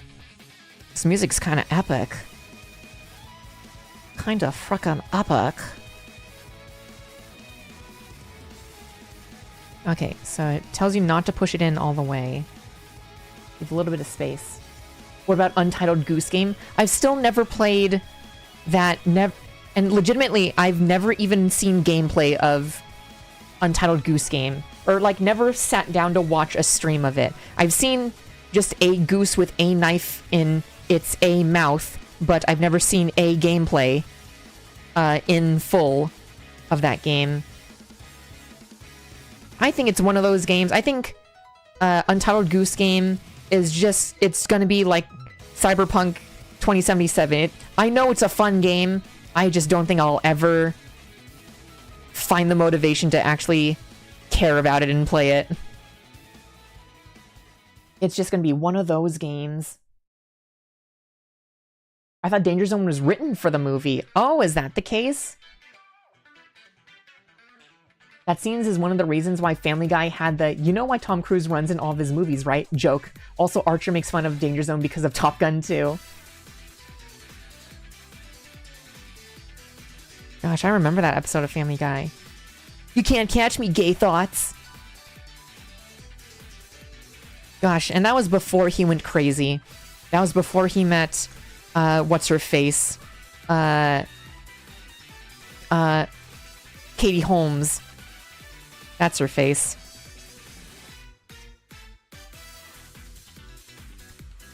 Gosh, this is funky. I like this song. I'm gonna have to go back to this playlist and see what songs played so I can add it to my own videos and stuff like that. Videos, as if I video edit anymore. Okay, I think I've got these in the right orientation, so now I can close these up. Geez, why don't more YouTubers use Dova Syndrome? These songs are badass. Gosh, that's something I actually was thinking about earlier, is that I was watching a YouTube video about some thing, I don't know, but I was watching a YouTube video, and everybody uses the same Kevin MacLeod music. I wish I could remember what video it was so I can play it on here, show you an example. But every single, like, business, because I was watching stuff about, like, business and history and stuff like that, and every single, like, high production YouTube channel, they all use the same music, and I'm just like, I don't care how much you've spent on your Red brand camera. If you have the same audio, I'm just like, it's just gonna all sound all generic, and I'm just like, I'm not gonna watch your video. Jeez.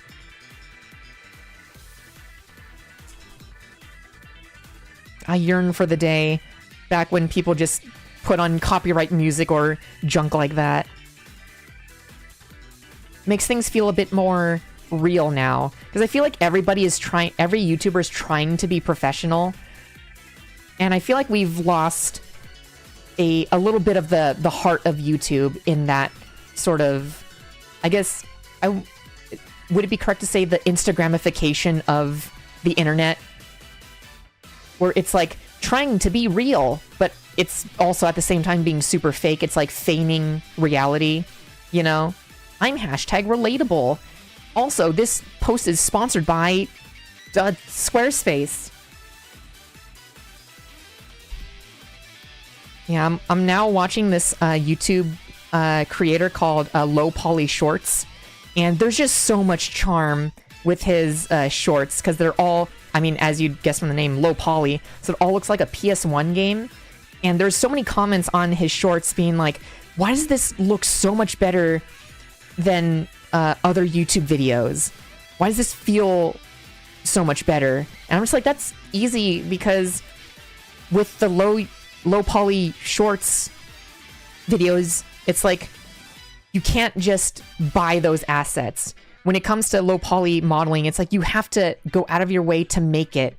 So every time you hear, or every time you see his shorts, it's like, okay, you can tell 100% they didn't get AI to make this. They put their heart and soul. Granted, it is low resolution, so you can just, you know, slap something together real quick. But they actually gave a crap to model every single building in this low poly style.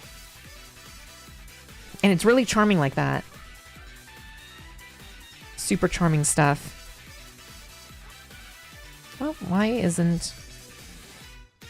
Wait, does it really go... Oh, that is... Does it go like this? Oh, it does go like this. That is weird. That is a weird...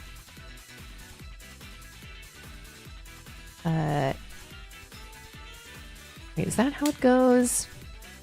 And then does this... Okay, that is how it goes. Okay. That is how it's supposed to be. There we go. And then it extends out. That's what it is. Here, I think I've transformed it correctly. have to just combine the arm and build it off of here.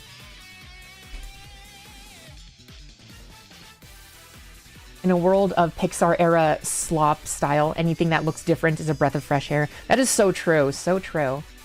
I've been thinking of making low-poly stuff, but that's hard. Low-poly stuff has a lot of charm. I think it would be cool if you take a crack at low-poly stuff.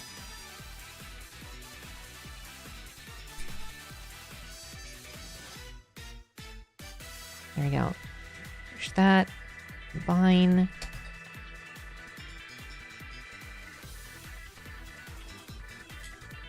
There we go. And there we've got Garuda? Garuda. I don't know what... Oh, wait. I think I researched what Garuda is. Apparently, I think Garuda is like is a reference to an Indian mythology type bird where it's like a half human, half bird. Very strange that Magiranger would reference a random Indian mythological creature, but that's what a Garuda is. That this is Garuda. Garuda mesh. Similar, but I like your spirit. But yeah, that's Garuda. Doesn't have any hands to hold weapons, but I suppose the weapons is like the... Oh, it's got like mantis hands. Oh, that's kind of epic.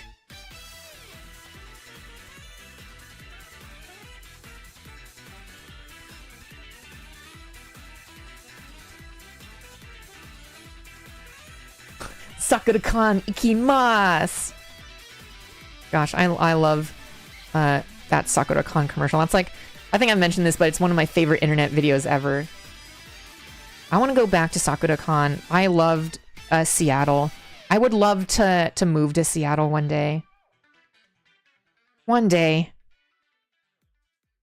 Alright, now we're on to Magi Phoenix, which is weird. You'd think that this would be Magi Phoenix, but no, Magi Phoenix is just a dude. It's just the red dude.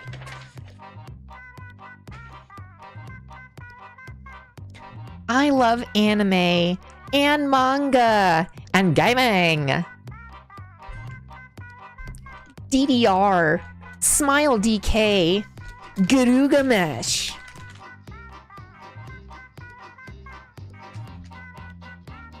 Gosh, I met an artist, or I was looking at Artist Alley, and somebody had a pin of a guy going Garugamesh, and you know I had to buy it.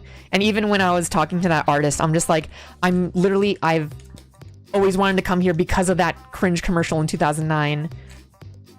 And she was so happy.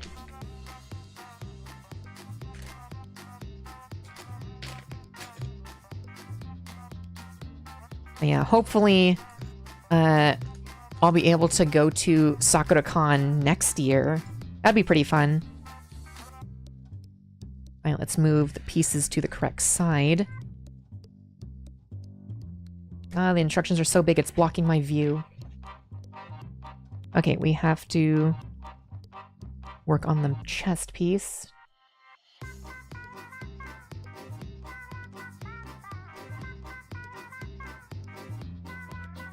Which side? Okay, so this is the correct side.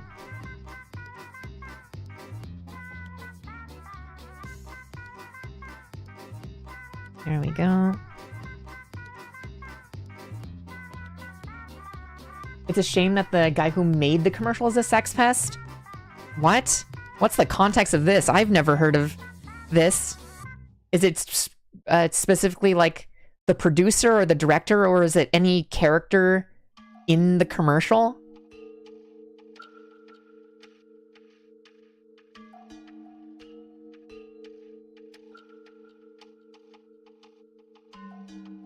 I gotta know.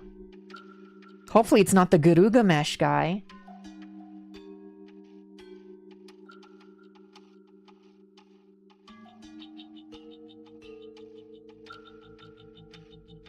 Yeah, the only phoenix part of this guy is the little, like, tiny phoenix head. Phoenix-like head. Got, like, little bird wings. He kind of looks like the the Kamen Rider O's head. Okay, you're looking a little bit different. Did you do something to your hair? Yeah, as you can see, I've got like little braids on the back of my hair. You can kind of see it. But that's it.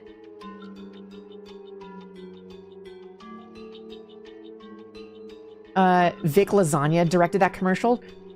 Really? The voice of Edward Elric directed that commercial. That is way crazy. What? I never knew that. But yeah, Vic Lasagna. Not the greatest character. I forget what other characters he's voiced.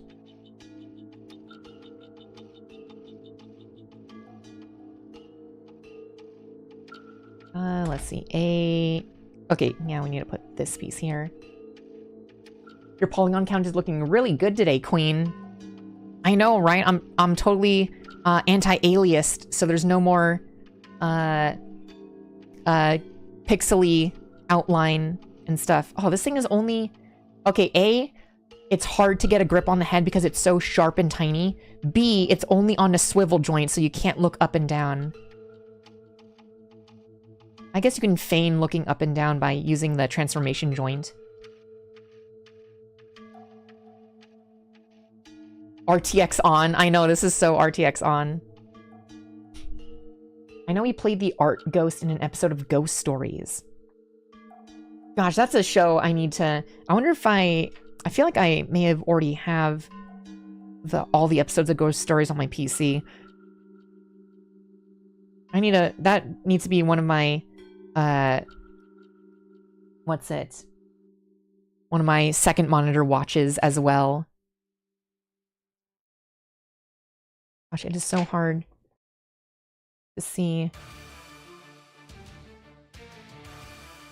Move all these wires out of the way. Okay, I think this works.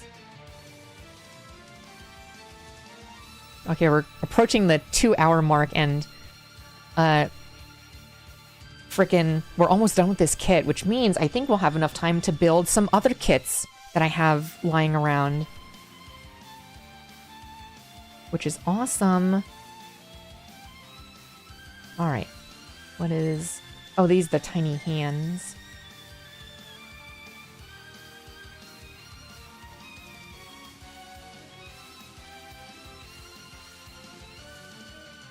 Oh, there's the piece. Okay, I was afraid that I lost a piece and I had to scratch build something.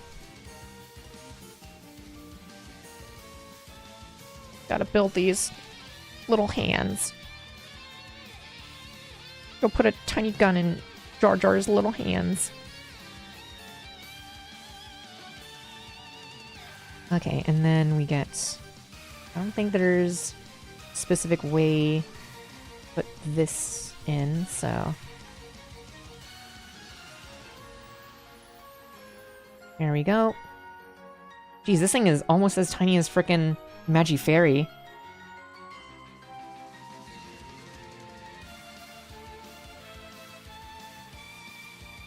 Gosh, this sounds exactly like a Tales of Zestiria song. Or not, Tales of Zestiria. Just Tales in general. Gosh, I wish I had the free time to play that game. The Tales of Exilia port. Because I refuse to call it a remaster, because it literally looks the exact same as it did on PS3 on Switch.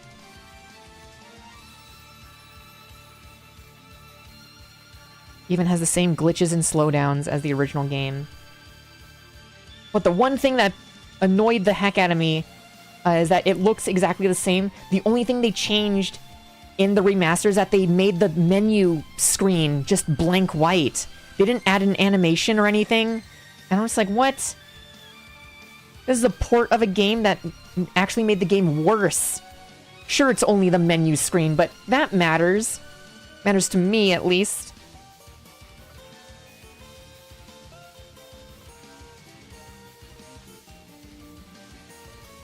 Alright, so there's that. We get this piece.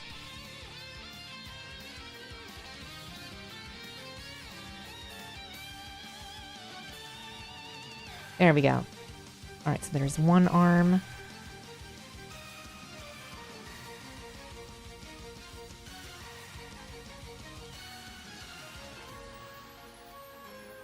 What do the robots look like, George? Camels.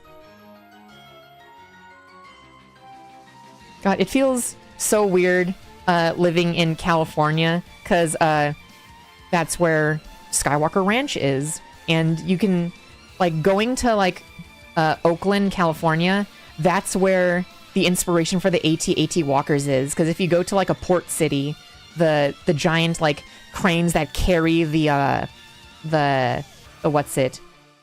The shipping crates, they look exactly like AT-AT walkers, and they're like the exact same size. So going by it, like growing up as a Star Wars kid and seeing those, it felt super cool.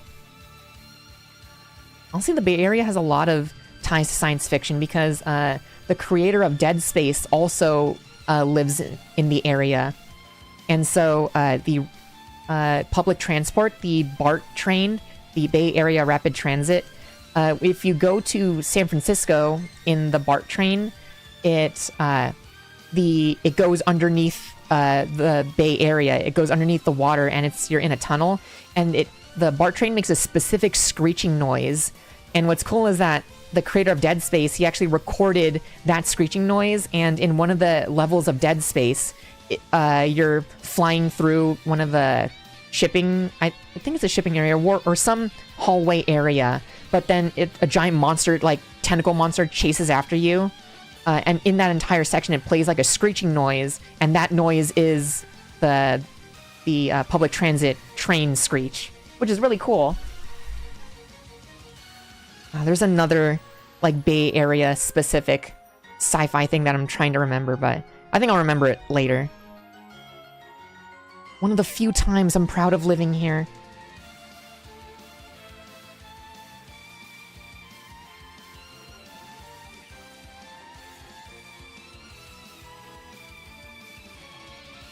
The only thing that would make me not want to move out of California is if Silicon Valley just died. I want all the tech bros, I want all the Waymos and stupid Teslas and all. I hate seeing all these Cybertrucks. There's so many of them here. It's a curse.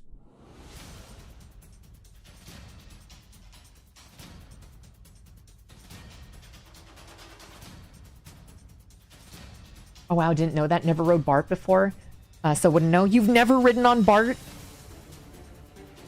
I mean, it's not the best thing ever. You'll be lucky to get on a train that doesn't have a guy on fentanyl going crazy and doing stuff where you can't see his hands while he stares at you. That has happened to several of my friends. Some guys, some creepy guys, they just like to stare and jork their peanuts. But yeah, sometimes it's fine. Sometimes what's funny is that do you guys know the VTuber Doobie?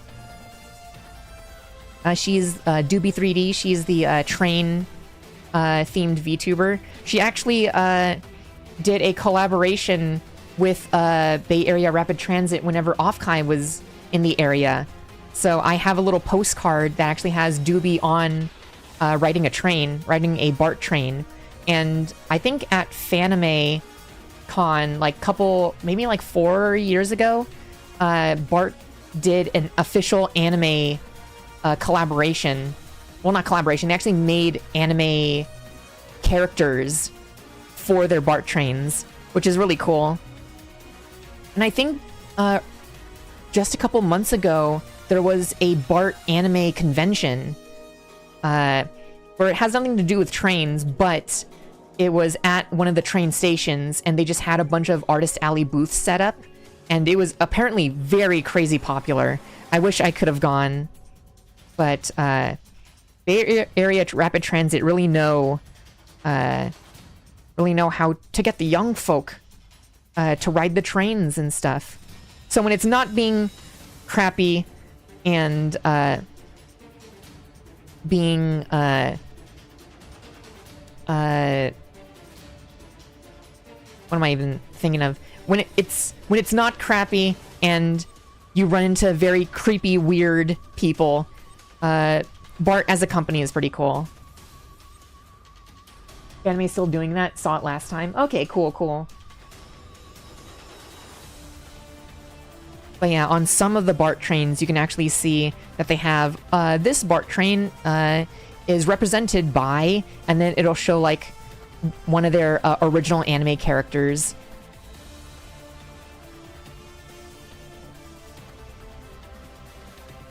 And lo and behold, one of them is a tan girl. Actually, they've got two. They've got two tan girls. So I'm just like, oh, you've caught my attention.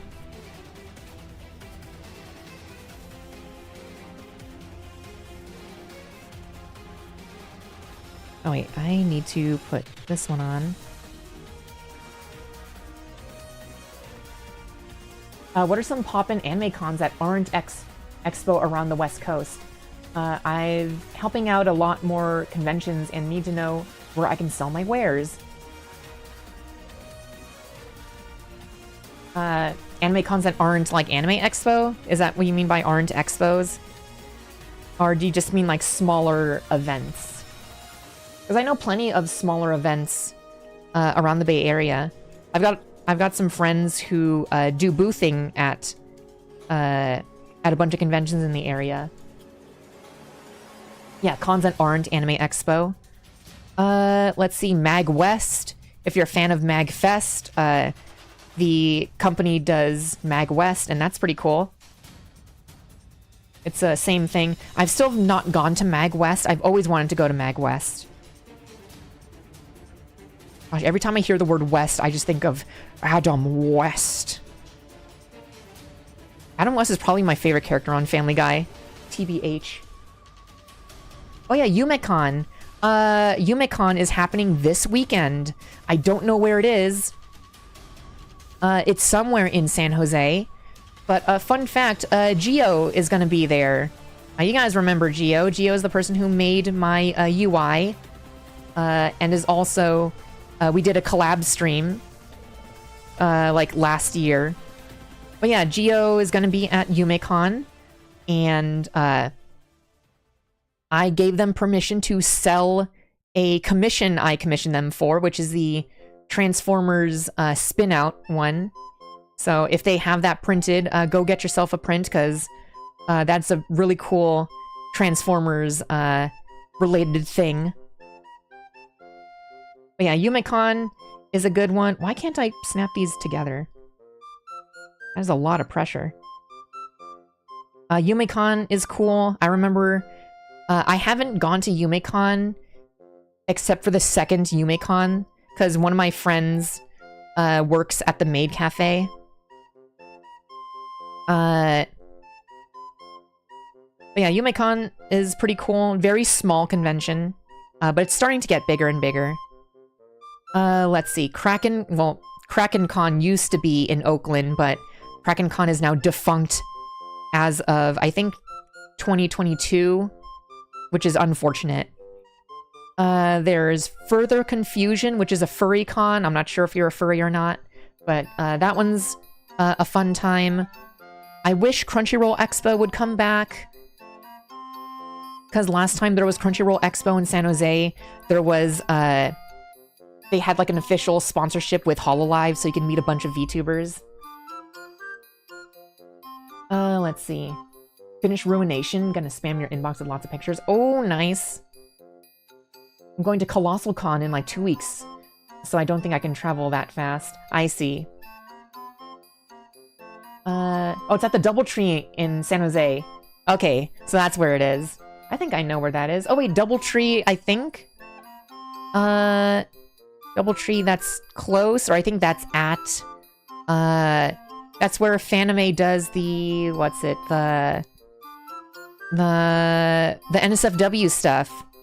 Fanime's Silver Island is at the Doubletree in San Jose, which is right by the San Jose airport, I think. Geez, why doesn't conventions sponsor me? I shout out the Bay Area all the time now. Let's see. What other events are there in the Bay Area? There's Anime Impulse, which is the convention that most notably is like a car convention. It's like anime plus cars, and then also MiHoYo always has a table there, and Niji Sanji always has their VTubers there as well. So every time Anime Impulse Bay Area comes around, I always try to get tickets for Scarla, but I can never get it. I'm very upset. But yeah, let's see, what other events? I mean, you can also go, if you're looking to sell your wares, you can go to SJ Made.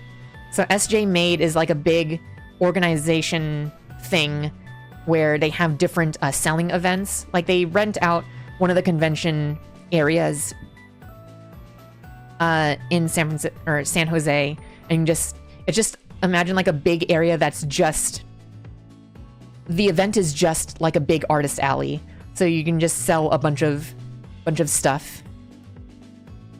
And they have different types of events. They have like a creator fair, so if you don't draw or do anime illustrations, you can go and do one of those events where it's more like handcrafted things. Let's see. There's also yeah, it's a maker's market. That's what it is. Yeah, I guess Geo is more the authority on this, because they go and to all these booth at all these different events. But yeah, there's plenty of stuff. Oh yeah, there's a Carrier Con. I've always wanted to go to Carrier Con. So for those of you who don't know, Carrier Con is it's an anime convention on an aircraft carrier, which is pretty cool. One day I want to go to that. Anyways, I've just been fiddling with Magiphoenix. And yeah, here we go. Pretty cool. Looks a little plain without the stickers, but I'll put on the stickers later. But yeah, so now we've got Magiphoenix, Magigaruda, Magimermaid, Magifairy, and Magitauros. We're finally done with the building section. Now we need to combine all of these guys.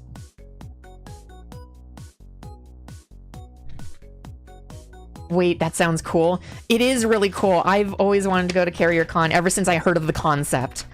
I forget which VTubers were there at Carrier Con last, but yeah, they do have some VTuber stuff there. Pretty neat concept. Cause like, not only is it like a anime convention, but it's kind of like a little bit of like a history museum too. Kind of has that aspect. You can learn a lot about the different planes that they have. I keep calling them planes. The different jets that they have. Okay. Let's actually try to get this combined. So we're gonna go with... Oh wait, no. I think we need to transform it... Oh wait, is this... Do I have... Oh shoot. Do I not have the right sheet?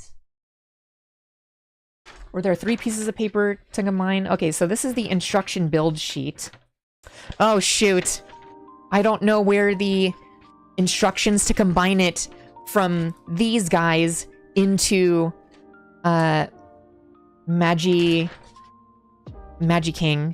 Oh wait, no, they're right here. Okay. Panicked for a little bit. Okay, so to start off with Magiking, need to go take Garuda and combine the legs up into these sections.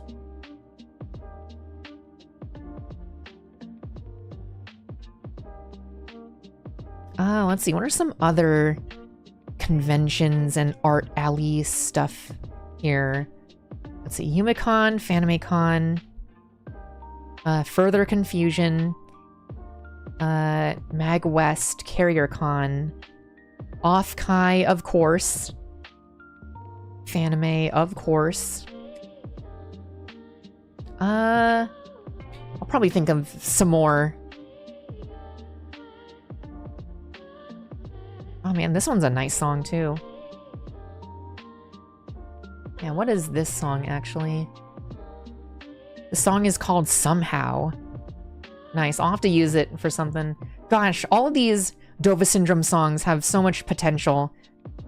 More YouTubers need to be in the know about Dova Syndrome. Okay, and then with Tauros, we combine it to his chest.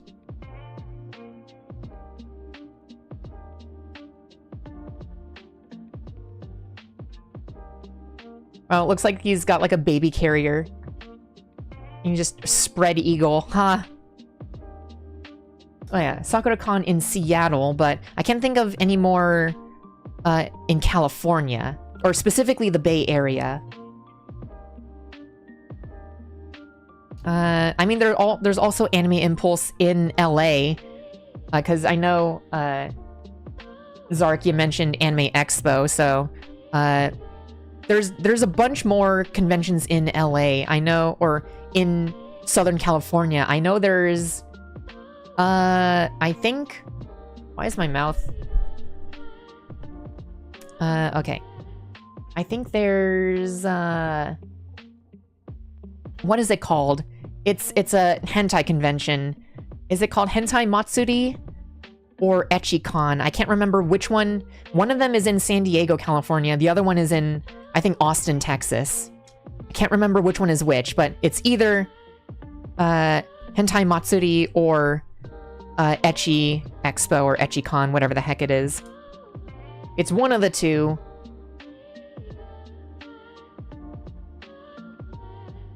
Alright, so yeah, we flip out the hands. Let's see. I can't think of any other expos. Yeah, I'll think of some more, maybe.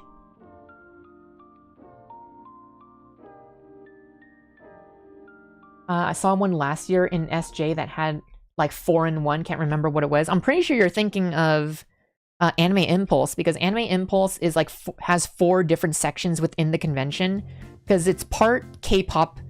Yeah, it's part K-pop, part anime, part cars, and then part retro game / trading card convention. There's like 4 very distinct areas when you go into Anime Impulse Bay Area. Or maybe that's just Anime Impulse in general. Okay, so there's that. Combine. No, this one had a lot of furries. I see. Then I probably don't know which convention that is. I've only ever been to one furry convention, and that was Further Confusion. That was actually the first convention I've ever been to completely alone. And it freaked me out. I had a little bit of a panic attack. But it was worth it. I liked the furries were very chill. And this was way before I had my own fursona. The main reason I went to Further Confusion was as a goof with my friend. But he had to bail out, so I was just like, well, I already bought the ticket, might as well go.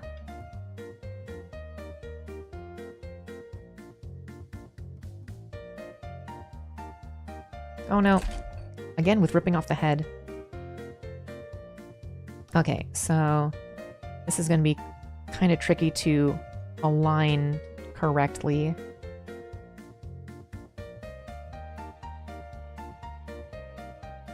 Okay, I think I've got everything connected. Now we transform Magi Pink or Magi Fairy. The arms go back. Just combine the head in here.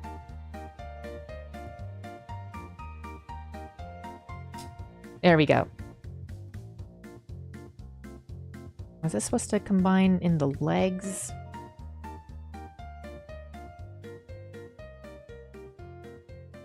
Oh, it's not. I don't think it's supposed to... The arms are just supposed to, like, wiggle out, I suppose. Place these down. Bring the head in. There we go. Gosh, these wings are so gigantic. I'm just gonna collapse the wings.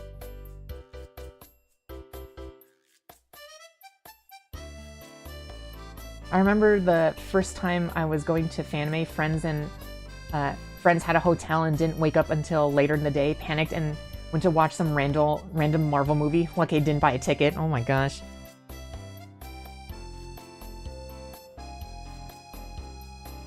I'll bring that up to my friend because we've got Dojin and Tenga products for days. Oh my gosh.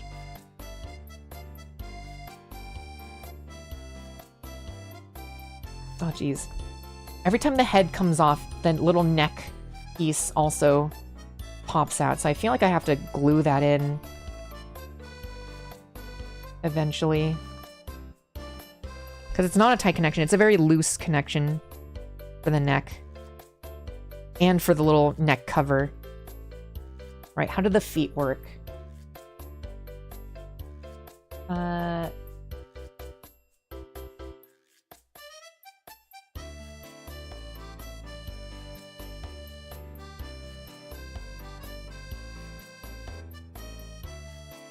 Let's see. Do I literally just turn the legs around? Is that how I do the feet? It really doesn't say how to do the feet.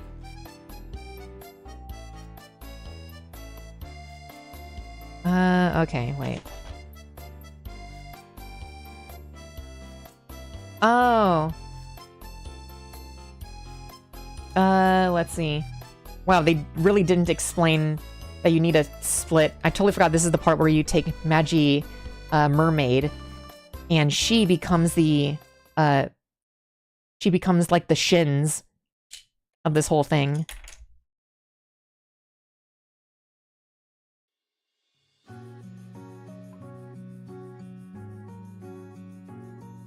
Yeah, so you move the feet like that. There we go, there's one foot. And I just don't know how to combine these. I think we pull this down. Oh yeah, that's how it is. Yeah, we unfold the things. Man, this thing got taller.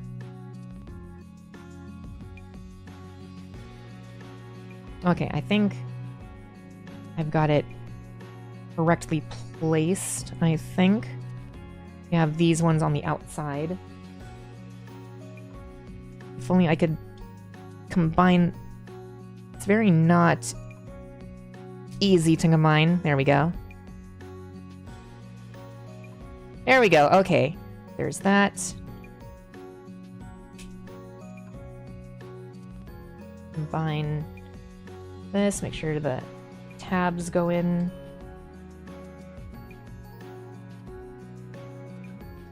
Okay. And then we combine the horns to make the hat, reveal the head, and actually, before we bask in this glory, let's combine the weapons, because I think they all form one sword. I don't know where this one goes. I think this one goes right here, and then... Yeah, this goes... There we go, now we've got the full sword. And we can slide that in. There we go. There, and now we have the full Magiking, aka the Mystic Force Megazord. Oh my gosh. What's also crazy is that they recommend, if you want to get the arm movement, because... Okay, I guess I can't. There we go. As you can see, the arm is a little bit limited.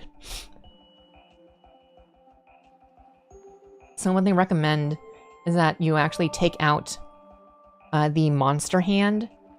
You take off the monster arm and just take off that, and then you just flip the monster bicep in here.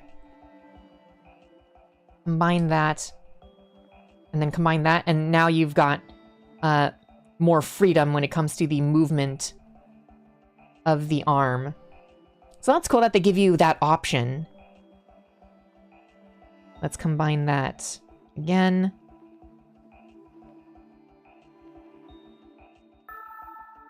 Yeah, or you can just do what I just did and just disconnect the arm completely. But man, that is so cool. This is so much better than the DX Magiking, because the DX Magiking, the original toy of this, it was so stiff, and it was didn't have a lot of posability, and that was the last Megazord I ever had growing up. But yeah, now to have this, okay, now we can extend the wings fully.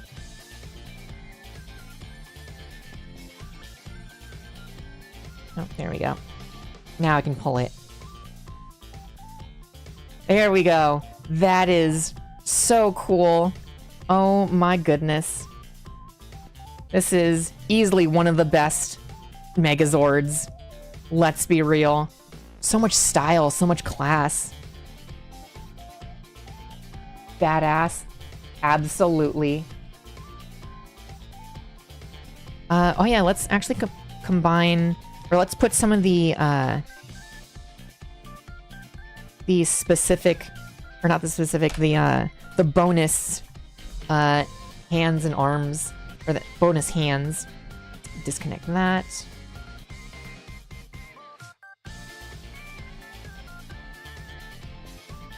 There we go. Let's remove that. And what's cool about these hands is that they have an extra joint in the wrist, so you can do this.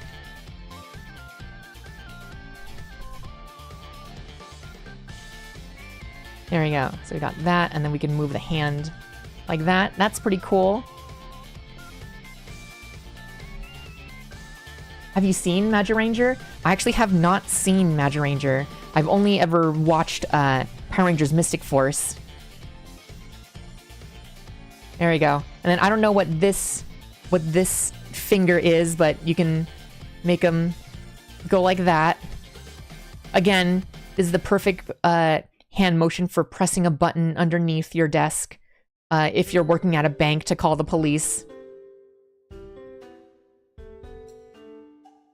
But yeah, but if you guys know how cool the Magiranger mecha is, you'll know that in its combined form, it itself has a alternate transformation, which is really cool. I've always loved the idea of not only just combining robots, but the combiner itself transforms into another thing. Which is why this thing is like one of the best toys ever. So let's actually get into the transformation.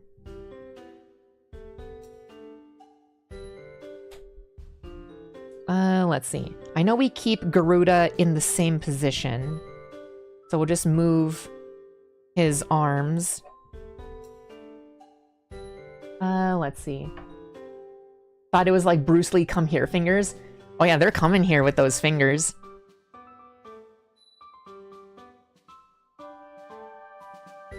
I knew one girl in high school who grew up with Magiranger weirdly. Interesting. Let's see. I don't know how the legs... Oh wait, the legs become the tail. Okay, yeah, Magi Mermaid becomes the tail of this thing.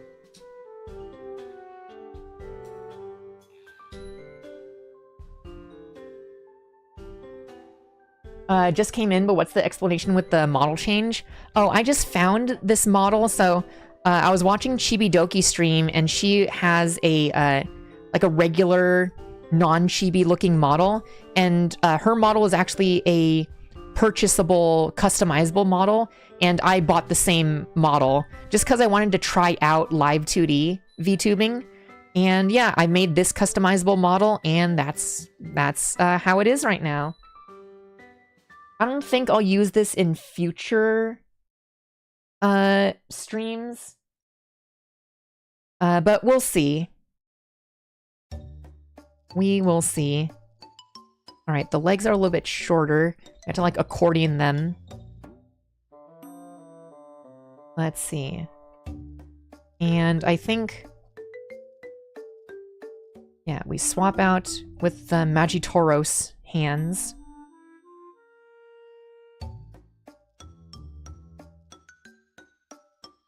Yeah, the Tauros hands are also the beast hands, so we'll just do that.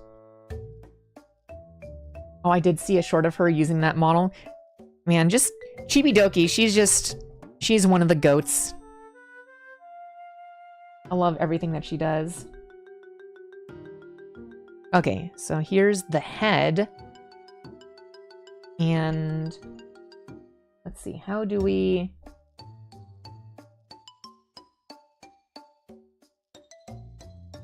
okay, so let's combine the tail.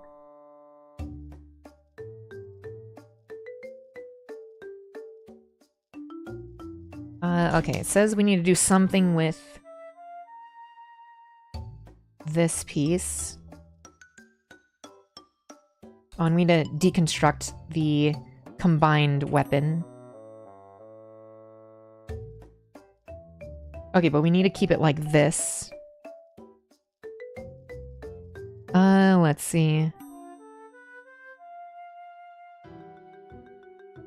Okay, I think we... now, how do we...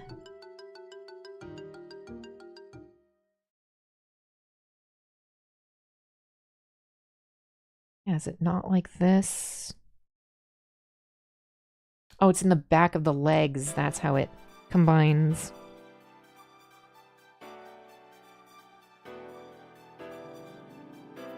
Okay, then we combine it here. Combine this piece.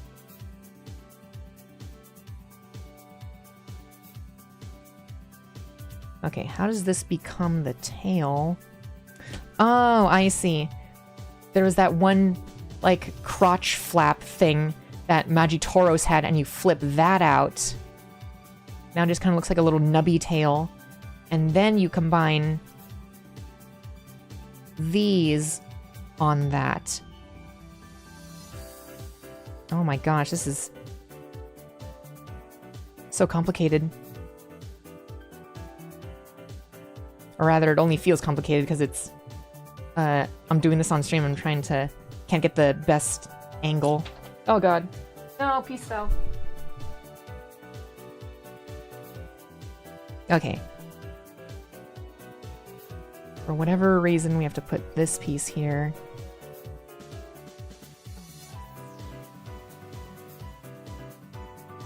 There we go. And that goes there. Jeez, this is so large. So long. Gay Bowser. Alright. Now let's get this out. I'm gonna assume this goes here.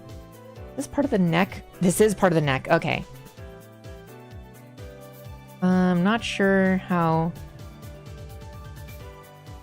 I think is the Magiranger or is the Magihead? Oh wait, this component, we don't even need Magiphoenix. Because Magiphoenix is the rider of the dragon. So we can actually take that component out of here.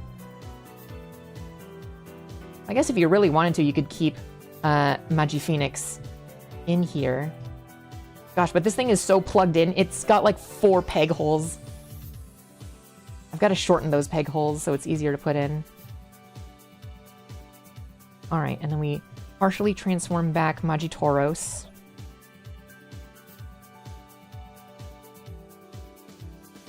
Oh, we have to push in the arms. I totally forgot. These arm pieces extend out.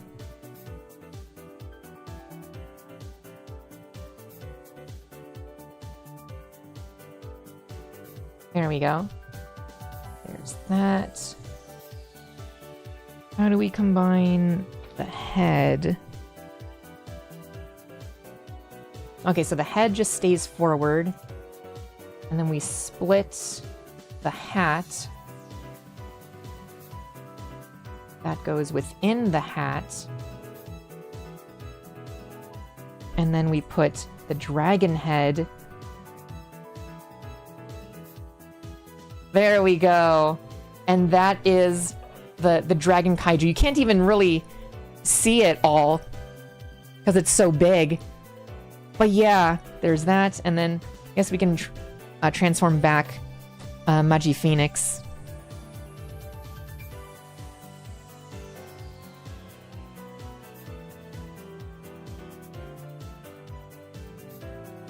This is like perfect music. This is like triumphant. Like, we did it, everybody. We finished it all kind of music. Okay, how is he supposed to sit on this thing?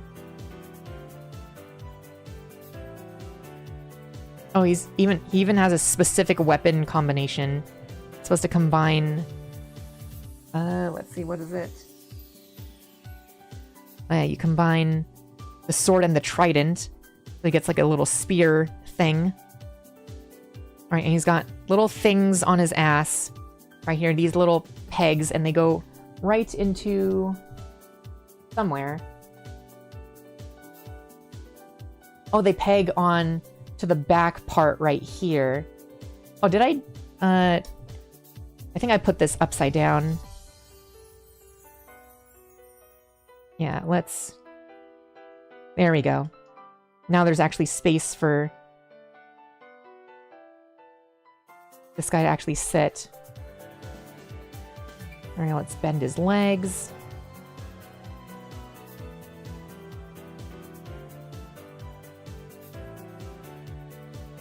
No! Oh my gosh, these...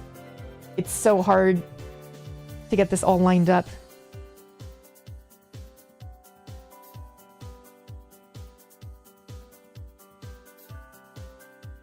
Whatever, that's good enough. He's got one peg in there. There we go. Now we've got Magi Phoenix riding the...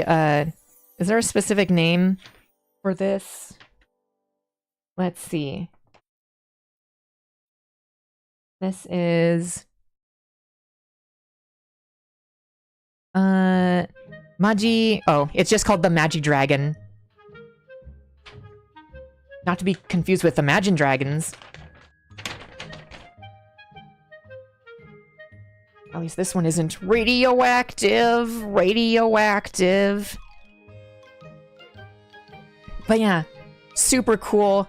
Absolutely worth... I don't even remember how much I paid for this. I think this was a $60 model kit. Absolutely worth it. This is so cool. Holy moly. Now this is epic. Oh, Mario Galaxy trailer was pretty good. Mario Galaxy trailer was really good. I cannot wait for that movie to come out. That one looks like a lot of fun. Oh, I totally forgot. Even in this mode, you don't even have to use the Tauros hands. You can just use the actual Magiranger or Magiking hands. And you can use the alternate hands. I think having the open grasp hands makes it look cooler.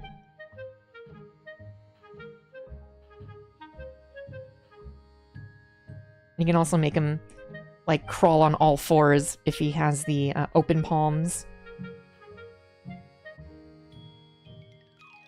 There we go. Now he's got, like...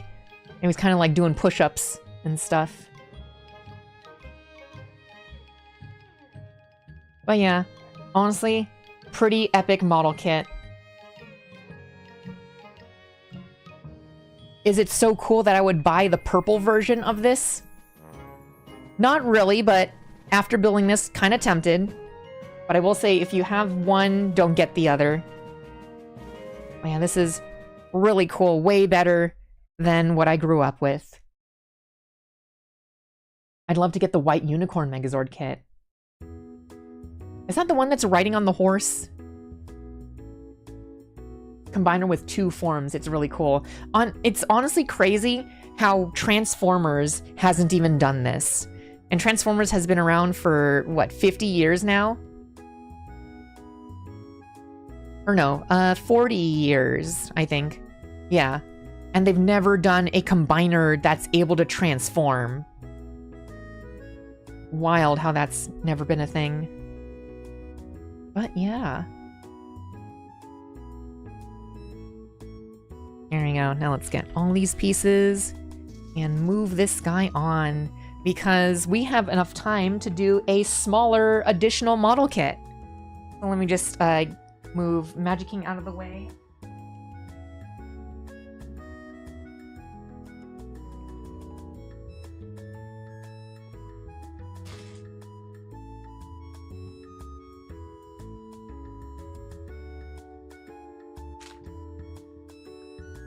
Actually, I've got 3 model kits that I can choose. Do you want to try out a transformable model kit, a weird-looking model kit, or a Xeon model kit? Which one? What is your choice, given those vague descriptions? Especially given the DX Magifairy was prone to breaking very easily, happened to my set. Oh, I'm so thankful that never happened to me. I just wish I still had my DX Magiking. Before you start, check your Discord for some really cool pictures. For sure. Will do.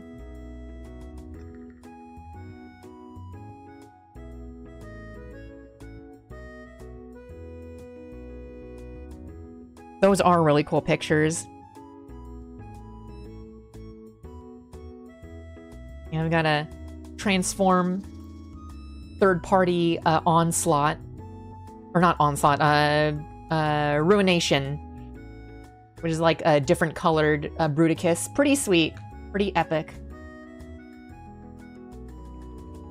So we got 2 votes for weird. Alright. Let me go try and fetch that model kit. I got 2 model kits in my hands and neither of them are the weird one. Let me see if I can find it.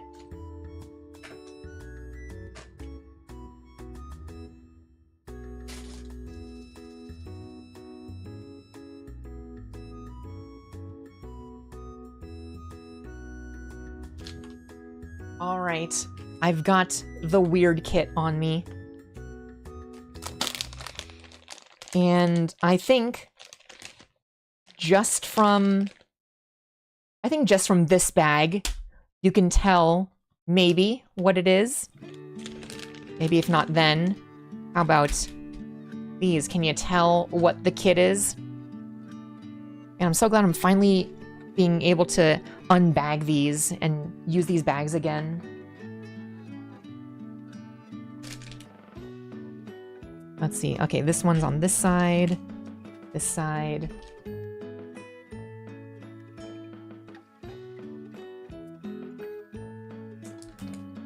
Oh, there we go. Andy Rodney's got it. It is the G-Quux. There we go. There's one part of it.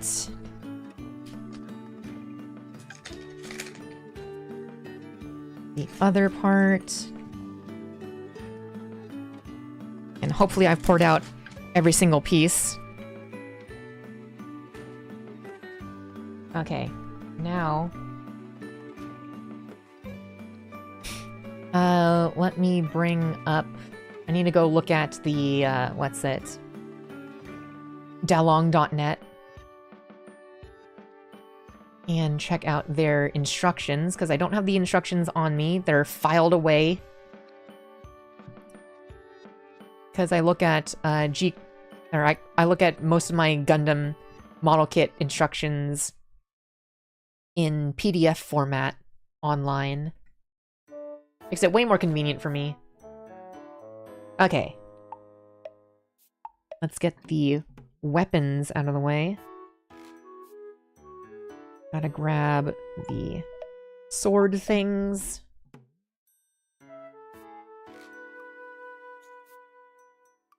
Man, isn't this such a cool beam saber design that they only ended up using in like 1 episode? And then the G-Quux's beam sabers get destroyed and never replaced. That's the one thing that's both annoying and cool about G-Quux, is that every time it loses its gear, you never see that gear again. It makes it feel like there's actually consequence for getting weapons destroyed in the series. I think with this weapon, I think I just combine the two pieces. Oh wait, I need this white piece as well, I think.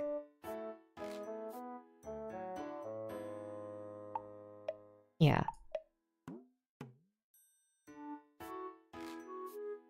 There we go. Wow, I snapped that piece so hard I cracked a knuckle. Right, now where's... Okay, this is the muzzle. I think I know my gun terminology. That's the muzzle of the gun. Let's put the shield together.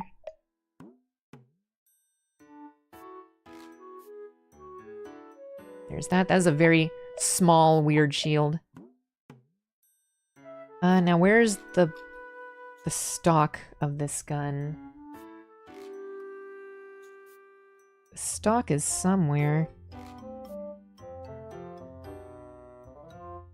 Oh wait, is this the stock? That is what it is. Okay, so now we've got the blaster. And put all of these... Oh, let's combine this first. There we go. Now we've got all the weapons together.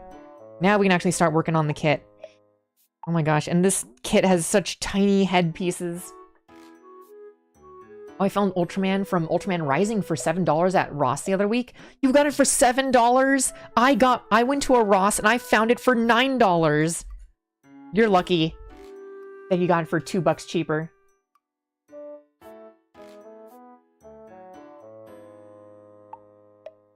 Wait, we should be building the flight unit. Let's see.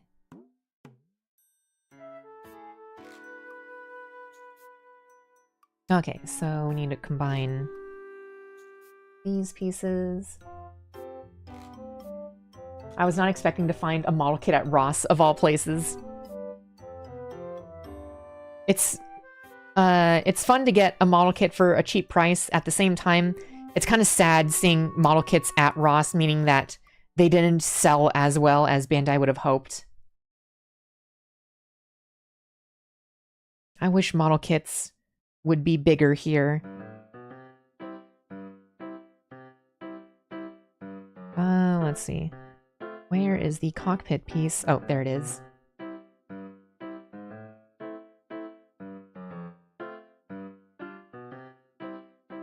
think that's... No, wait, there's still more to this. There's another nozzle piece. Like this? Yeah, there we go.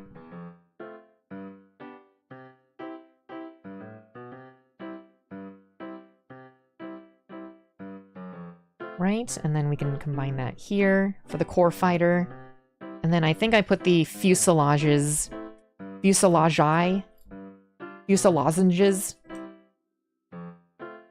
on either side. Oh. No, that's part of the leg.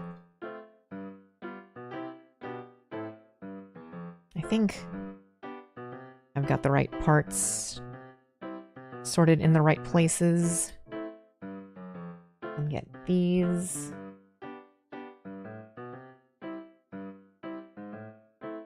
And that. Okay. Well, I don't need this piece of the instructions anymore. Oh wait, and then I also need to get these squiggly pieces.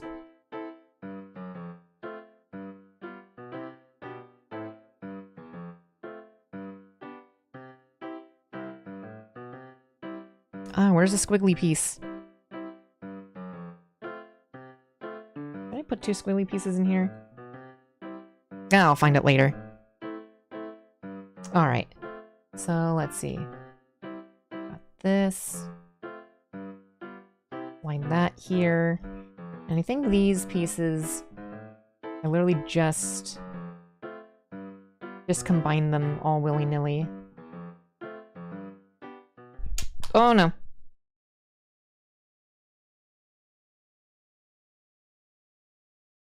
Oh, there we go. There's the other piece.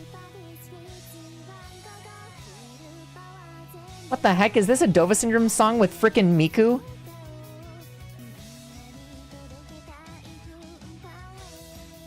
No, this isn't Miku. I don't think this is even a Vocaloid. She just sounds very similar to Miku.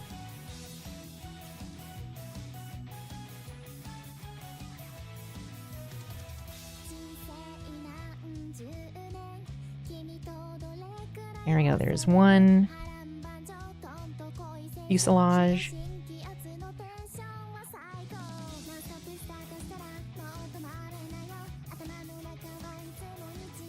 Alright, so there's that. God, what a weird looking ship. It just looks like a wishbone. Someone needs to make a Gundam turkey.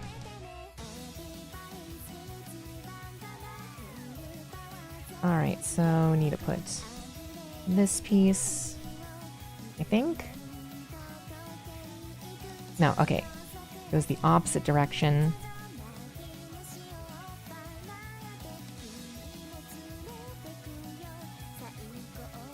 There we go. Now there's a little bit on top. Gosh, it is so hard to figure out which piece is supposed to go where when the instructions are black and white. That's supposed to go? No. Different colored. It's gotta be like a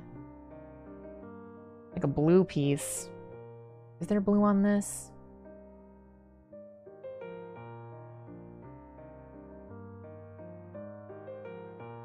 Let me look at the instructions real quick. Yes, there is blue, so... Okay, so it is... Is it this piece? Oh, it's on backwards? No, I could have sworn... Is it this piece? There we go! Just a different blue piece.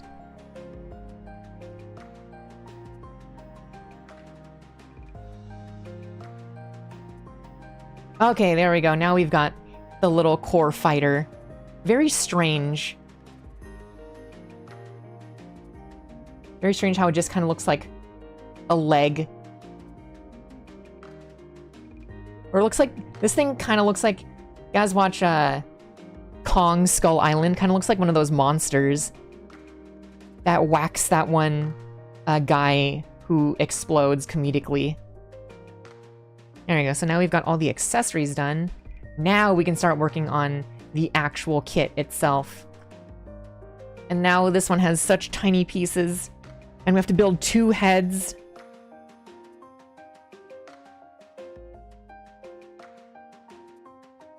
Oh, this one's the closed head, I think.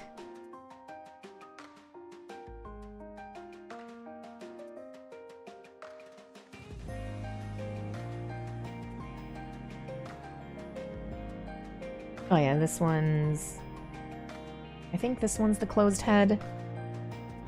I guess we've already started, so might as well just do the closed head first.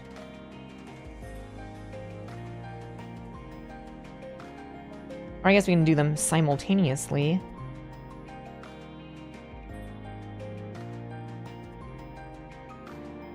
Okay, there we go. Now it needs specific... I think these are like cheek pieces. Gosh, I feel like I need tweezers for this.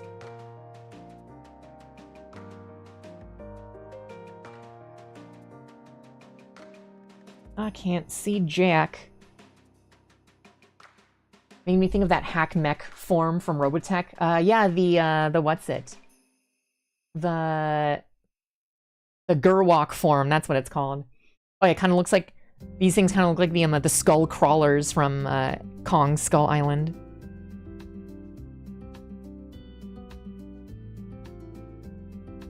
Man, all this Dova Syndrome music is like so good. So crazy how it's slept on.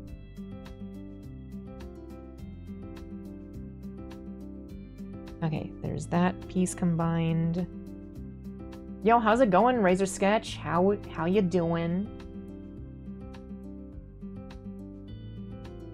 Okay, how do I... What piece even is this?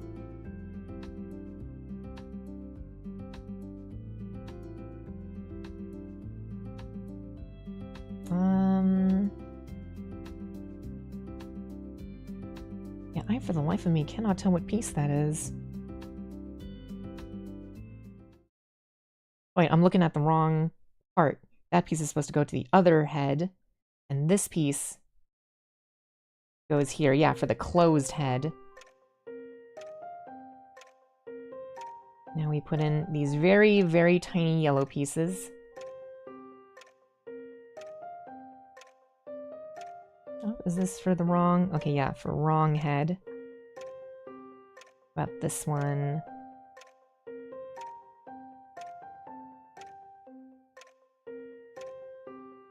Oh my gosh, this is taking so much concentration. There we go.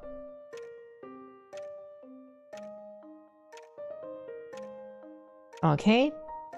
I guess we can also put these ones on this side now. I think we're almost done with inserting all the super mega tiny pieces.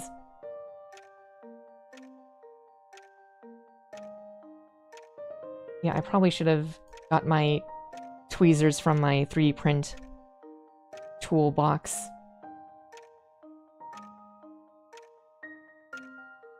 Okay. Closed head. Then gonna need the exhaust ports on the side.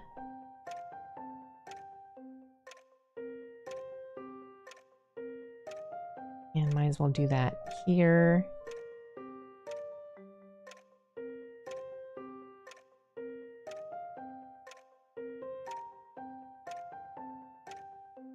Oh, there it is. Every time I can't immediately find a piece, I'm just like, oh god, do I have to scratch build these parts? I always worry about that.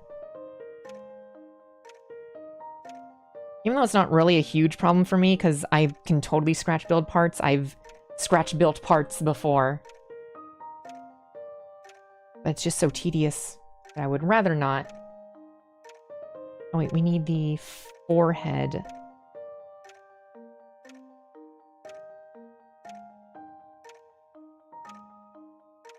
And then this.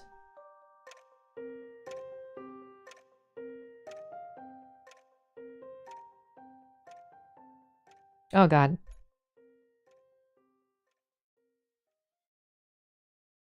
There we go. There's closed head form. The antenna wraps around the head. Oh geez, the color correction jumps so much.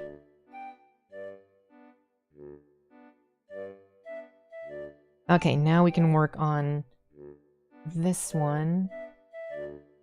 I don't really understand how this one goes. Oh wow, I think I just got it. Never mind.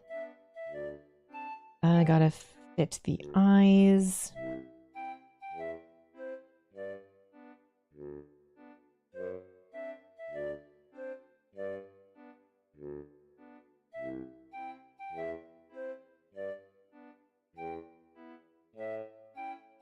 No? Okay, wait. Maybe if I combine this piece first. I think this piece is supposed to combine... is not supposed to combine. Okay. How about if I put this piece on... Oh my god. Cheaton literally liked your post? What? Whoa, that's cool. Cheaton is so epic.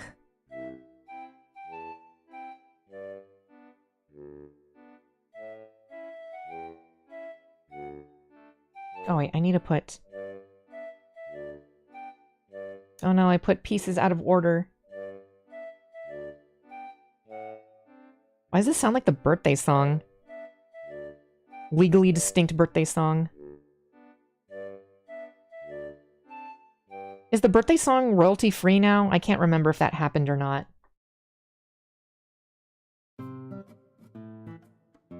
Okay, now we can put the face on there. Already put the sides. There we go. So this is what the open face looks like, and this is what the closed face looks like. Got its bug-looking antennas. No longer wrapped around the head. It's just for adoptables I'm selling IDKY, but funny. I see.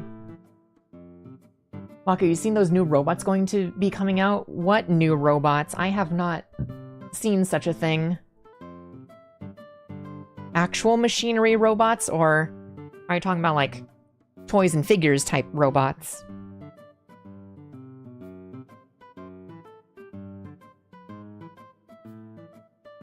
Either way, I am interested in hearing about it. Oh, let's actually combine the head while we're here. Start building around.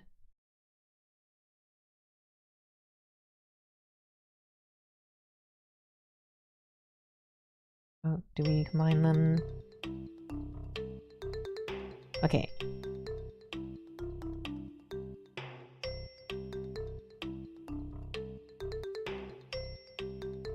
Right, there's that.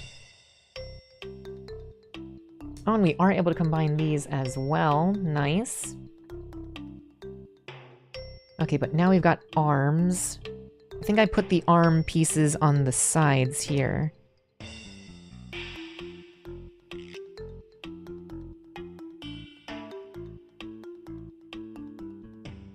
Okay, yeah, I think this is correct. Snap it in.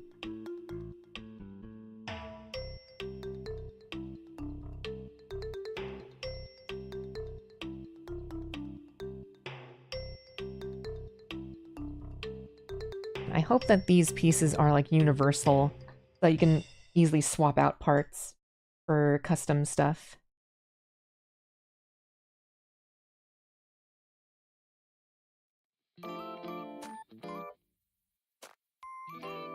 Okay. There we go. Put in the central... What is this thing? Oh, it goes on the front.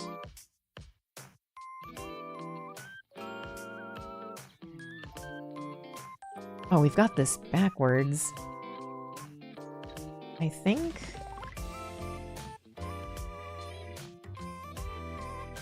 Oh yeah.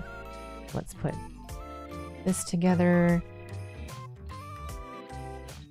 Front chest piece on.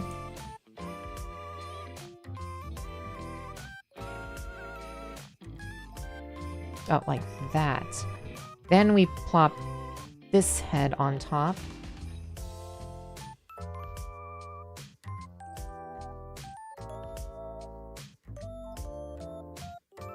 And now we can combine these.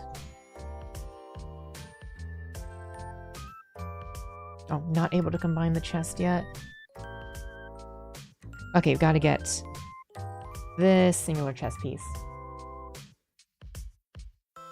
Keaton says trans rights, I say trans rights, simple as.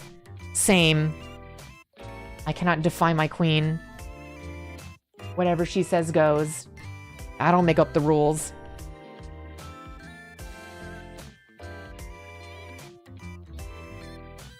Alright, gotta have this little yellow piece on the barrier. Plug this piece in. Alright, now... Oh, blue pieces on the side here. There's one.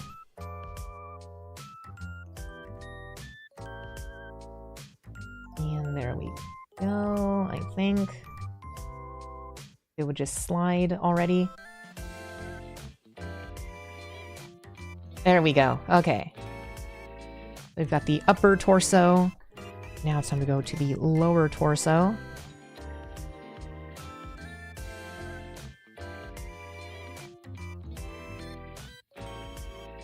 There's that. Combine.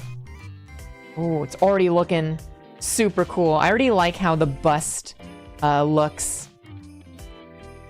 I don't know what about it. You know what, never mind, I know exactly what about it. This exact shape feels very Evangelion to me. Probably why it looks super cool. It's got the TV look.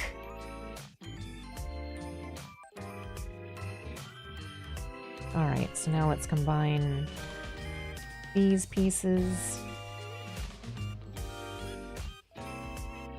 I think I know how to just combine this without even looking at the instructions. Watch me regret what I'm doing right now.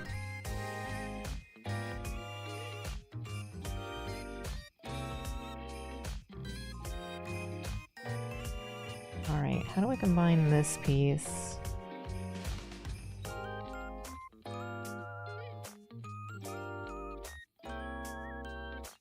Right, there's that. Is it combined underneath?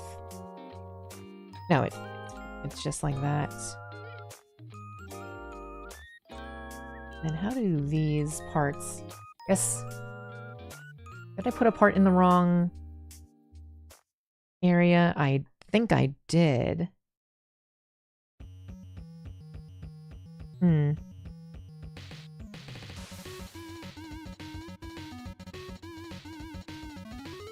I guess I'll eventually get to it.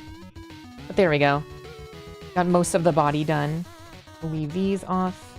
Now time to start working on the limbs.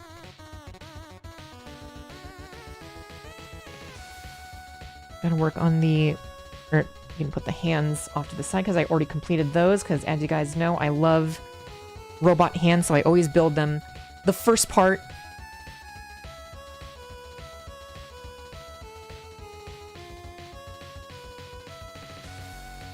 Looks like Gurren Lagann to me. Does, kind of.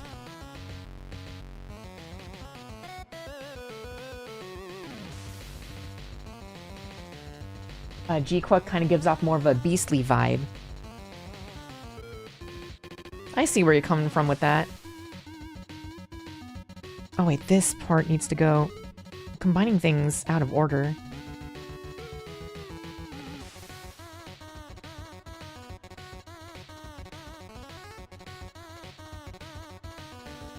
There we go. Okay. Yeah, a little bit reminds me of in Evangelion 2.22. You cannot is 2.22 you cannot advance. I think that's what it is. And then 1.11 is you cannot undo. I think.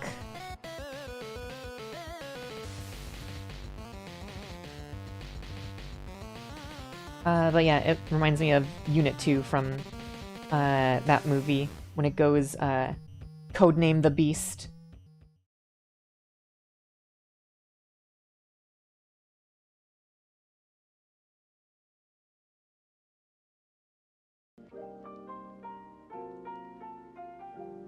Alright, and then this one, I'm pretty sure this is Crony's music, right?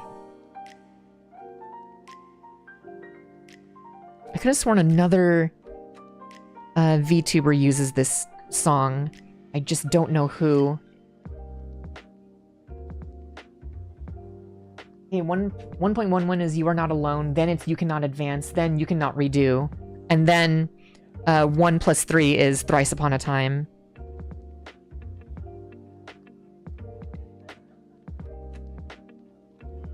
Alright, finally got the shoulder attachments done.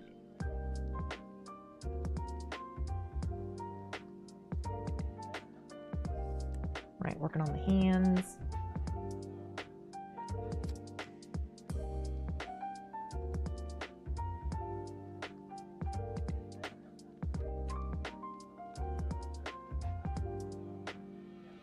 Okay, and that... Guess let's do the closed hands. Oh, wait, need to add the little grip sort of thing. Then add this here.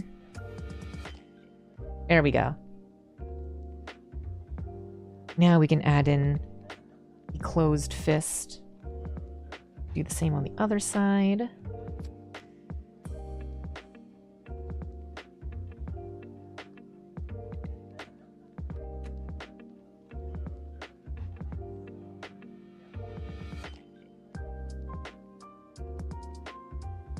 There we go. Well, I guess for this hand, it's not going to hold anything.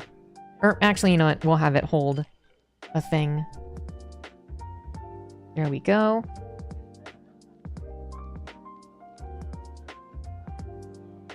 Let's see. Oh, now it wants me to put in the shoulder pieces.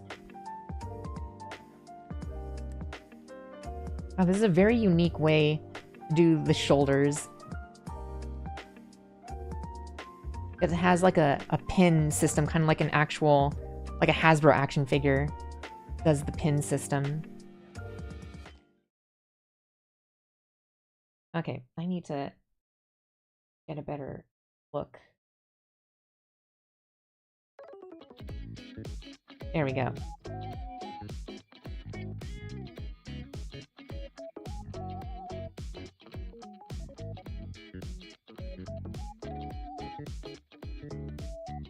Okay. There we go, got those arms in. Now to... which piece?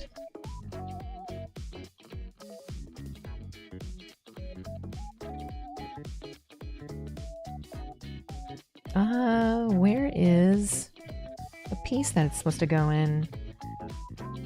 Oh, it's on the other side. Always mixing up parts.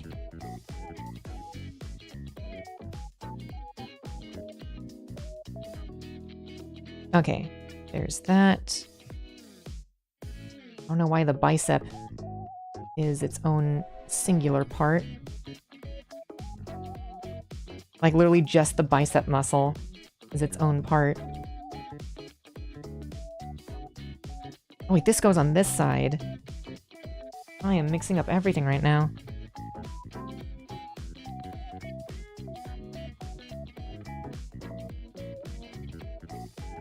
Okay. Now we can combine these. Where did I just put that other arm piece? Oh, here it is.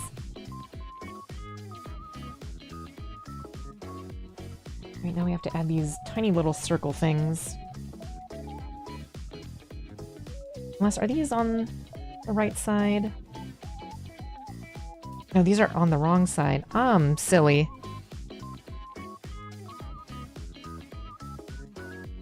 Gosh, these little circle pieces are so tiny.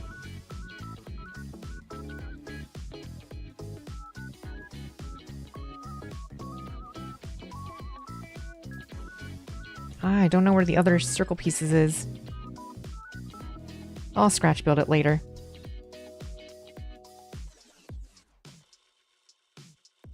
There we go. Then we add this little hinge. There we go. Now it goes in and out. And combine that into the chest. Awesome. Got a little butterfly joint. Too bad it doesn't have up and down movement.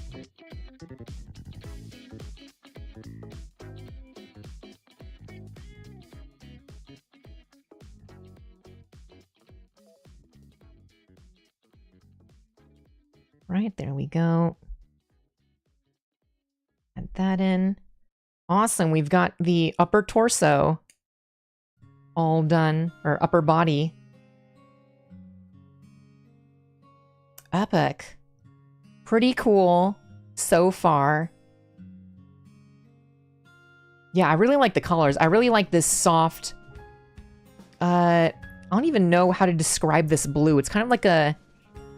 It's blue. Well, I don't know how well it looks on the camera because it auto-adjusts the colors. But this, I'd almost call it like a calm, almost like a gray blue. It's like blue with like a very small hint of gray.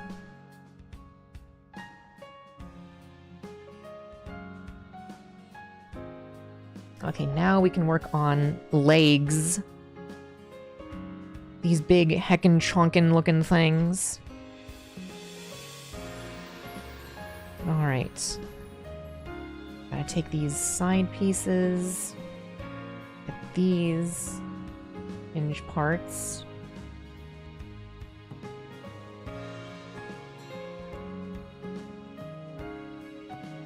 Oh, we face them down. And then combine it like that. Okay. I'm going to do that for the other side.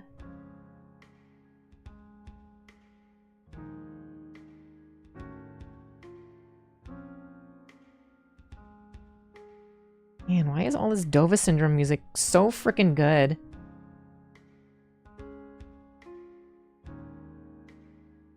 Oh, then we put the fuselage, or like the little canisters on the sides here.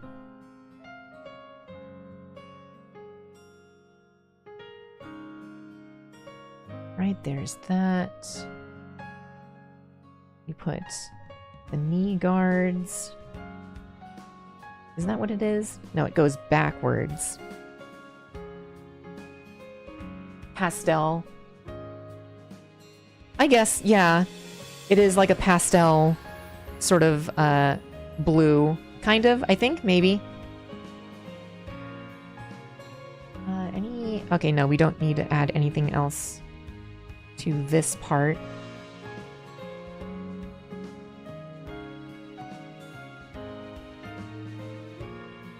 Alright, now the thigh joint is pretty simple.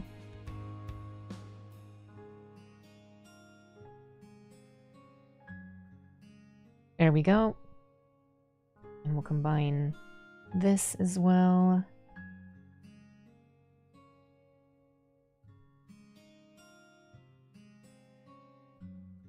Oh, come on. Snap in place. There we go. And... oh, we have to grab... do these go across?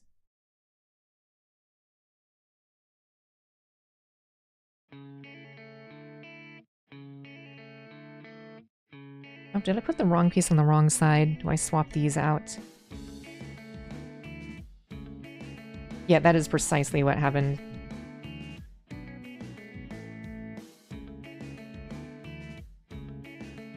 Okay, so these little thigh wraparound pieces go over here. And they have their own cover.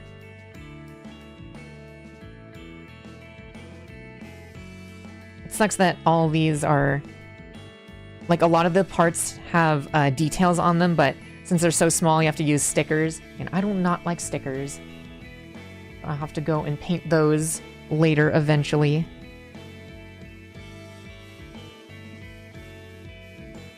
There we go, that's the gas canister for the legs. Oh, and we straight up just combine the legs around.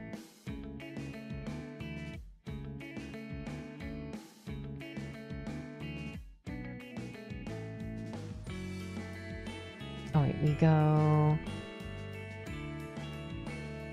oh yeah, it combines like this.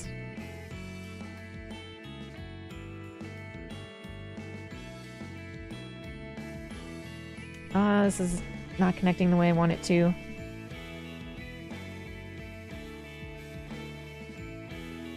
Son of a gun, why is it not connecting? This side specific? Doesn't look side specific.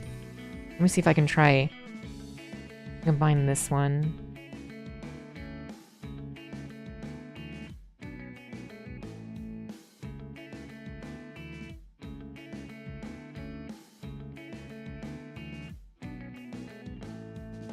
No, okay, so it's not side specific. I was just being dumb. There we go, let's combine the legs. Try this one more time.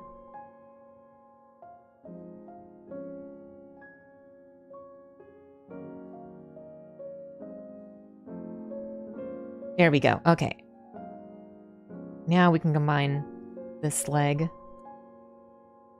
And he's got these boot-looking things. Boots with the fur.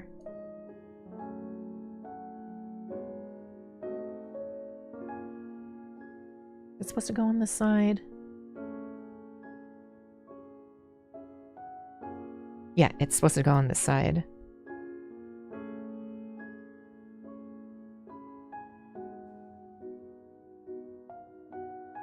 love how the ankle design is meant to look like feet, because Gundams normally they've got it's like white on top of the foot and then red at the sole of the foot. But I like how the ankle guard is the red. And how the ankles themselves are gray, so they kind of blend in with the space around them, which gives it a very unique look.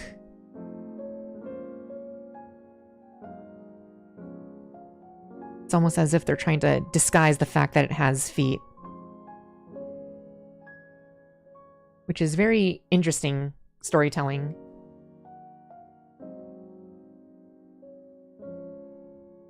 Okay, how do... Wait, nope. I have to twist this around a bit. There we go.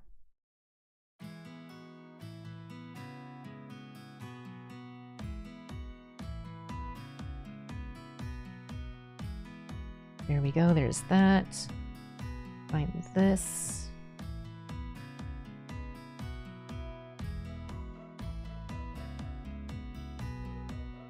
There you go, see how, like, the foot... This is the true foot with the angle, but just the design itself mimics the look of a Gundam, making it look longer than it actually is, or making it taller than it actually is. Alright, now we need to add the knee parts.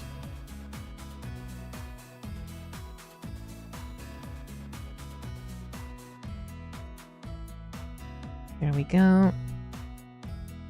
Add this to the back of the thigh.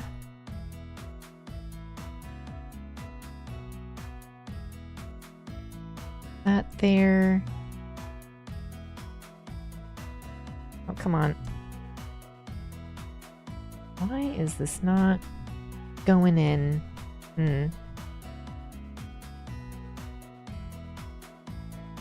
Oh, that's because there's a blue piece. Okay, that's where the missing blue circle was.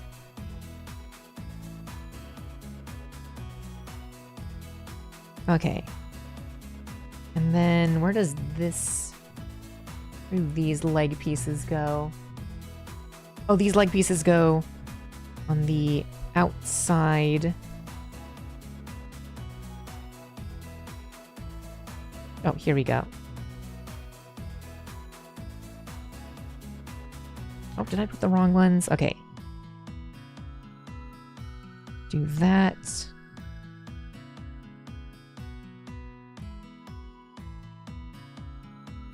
Wait, does this go underneath? Oh my gosh, it does go underneath. There's so many intricacies with this high grade. I was not expecting that from this. I put that underneath. And then we put on this cap. And then we put it on.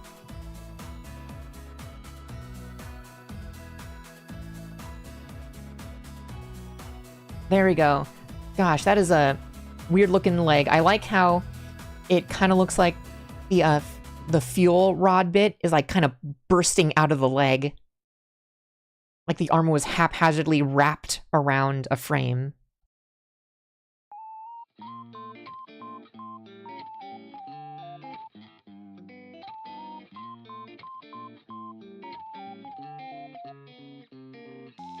Gosh, I wanted to ask, what VTuber has this as their waiting room theme? Because where do I recognize it from? And then I realized this is like good like vlog music. Like a Japan vlog music.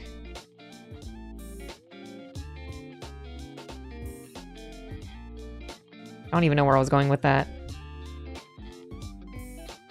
Okay, there we go. Add that. Because I think I've watched a Japan vlog with this music. And I think that's like the only place I've ever heard of it.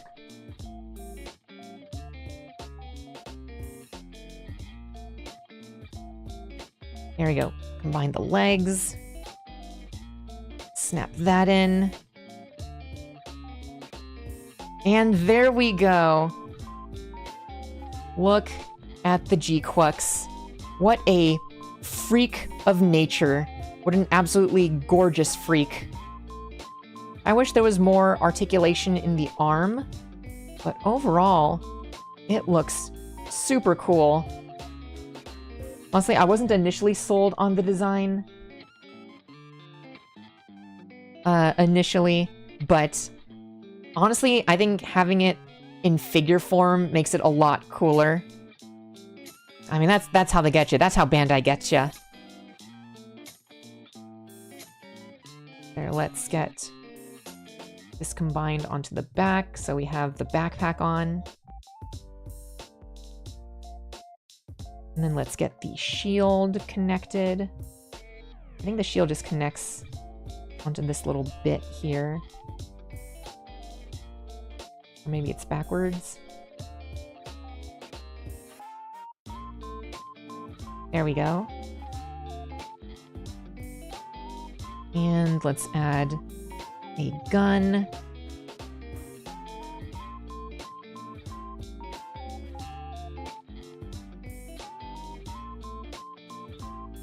And actually, let's take off the shield. Let's put in a beam saber.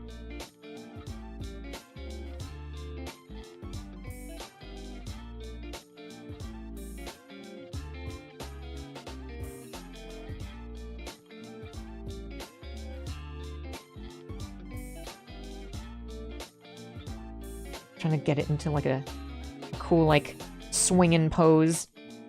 Big swinging pose. There we go. Gosh, that is so cool looking.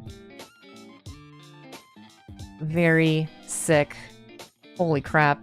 Lois. Oh, it's so hard figuring out the angles for this camera. But yeah, pretty cool. Oh wait, I heard this song is one of those home buying shorts where the lady gives a tour of homes. Oh, I see. Heard in clip compilations. No idea, don't really watch VTubers, just clips. I see, I see.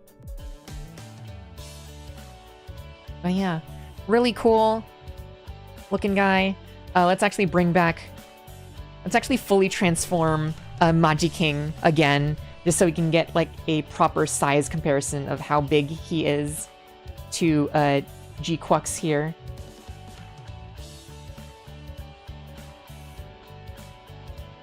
Gosh, look how massive this looks. Alright, back into transformed mode. Have to go through this whole process again.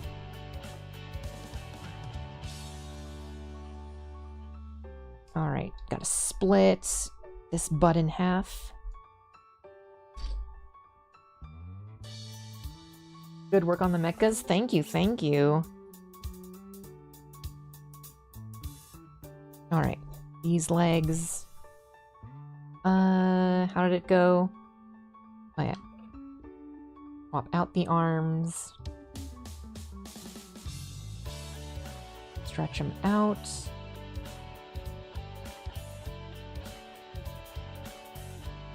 There we go. And we'll just combine the head while we can. Or transform the head.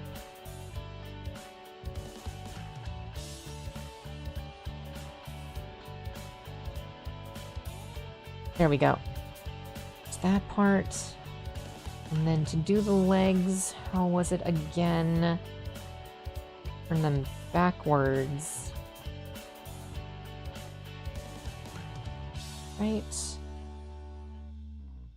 No, it wasn't backwards. Or it was, no. Oh yeah, we flip the ankles down. We make them real tall. And then we combine these Magi-Mermaid into it.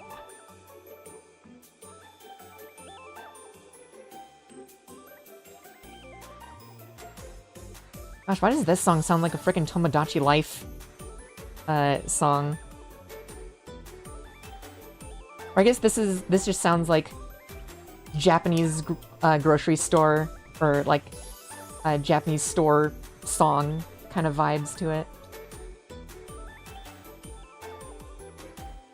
It's like Japanese department store music. Like you go to Hands and you hear this. Hands is a Japanese department store.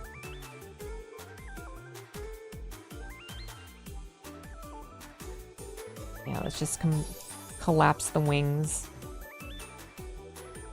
Oh, did I not collapse the tip? There we go.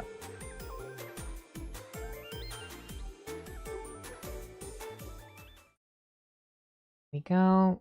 Most of it done. Let's combine Magi Phoenix again. Just into his core chest block.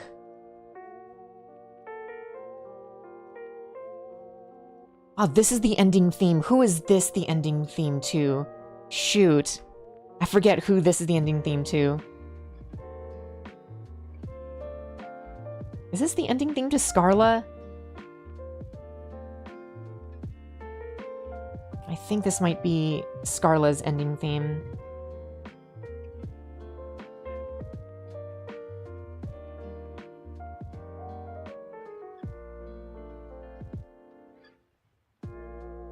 Okay, got that chest combined, press it in.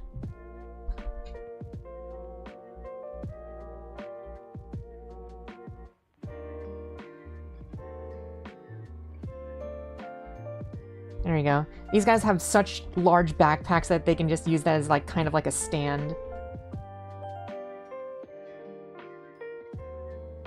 There we go. And just look how massive Magiking is compared to G-Quux. Yeah, it's weird to think that, like, canonically G-Quux is, like, the size of Magifairy, so imagine this, but shrunk down to, like, this size. But yeah, G-Quux, if that's the case, G-Quux would be kind of like this big canonically next to Magiking. But yeah, oh wait, let's give Magiking... Since G-Quux is fully armed, let's give Magiking his weapons. Let's combine this one last time.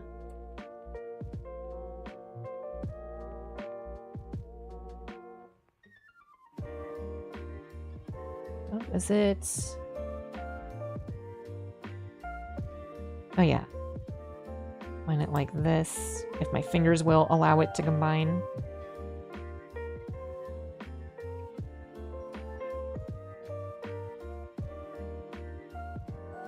Oh, does that need to be... It needs a slide.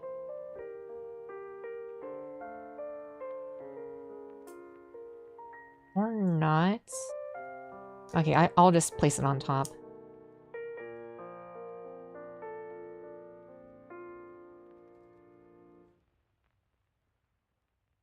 There we go. Now, they're both fully armed to the teeth. Very cool. Ever watch those mech scale videos? Always a good watch to pass the time. I love that mech scale video that has the Gurren Lagann, I forget what it's called. Libera Me from Hell. That's such a good video. One of my favorites. But yeah. Anyways, I'm gonna call it a stream. Thank you all for watching. I hope you guys like the live 2D model. Hope it turned out well. I'm not sure if I'm going to be using this for future streams. Maybe once I refine it, refine this customizable model, I'll use it a bit more. But this was pretty cool. Checking out, checking out live 2D for the very first time on this channel. But yeah, gosh, this just worries me. Maybe this will put me on a path to get my own custom VTuber model and sink $5,000. Including getting a frickin' iPhone 10 so I can get better tracking. But yeah. Anyhow, it's time for me to sleep and stuff. The girls got work tomorrow. Anyway, thank you all. I don't know when the next stream will be. As per usual, expect it to be in a couple weeks, maybe. But yeah, I think the next time I stream, we'll either be doing the Super Mini-Pla Voltus 5 or Voltus 5 and Gunbuster, if I can put 2 of those in stream. Maybe I'll start off with Gunbuster, because technically I've already built a Voltus 5. Or did I build a Voltus 5 on stream? I'm not sure if I did Voltus 5 on stream, but I definitely want to do Gunbuster once I finish watching Gunbuster. But yeah. Anyways, thank you all for stream. See you whenever the next time will eventually be. I still need to finish Minecraft. And yeah. Later, guys!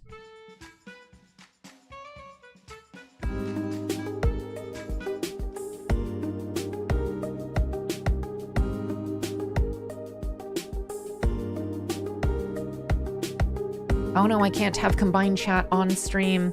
Oops. There we go. Jeez, don't want to break Twitch TOS, which again is a very stupid rule that you can't have combined chat on Twitch. Very stupid. Okay, good night for real.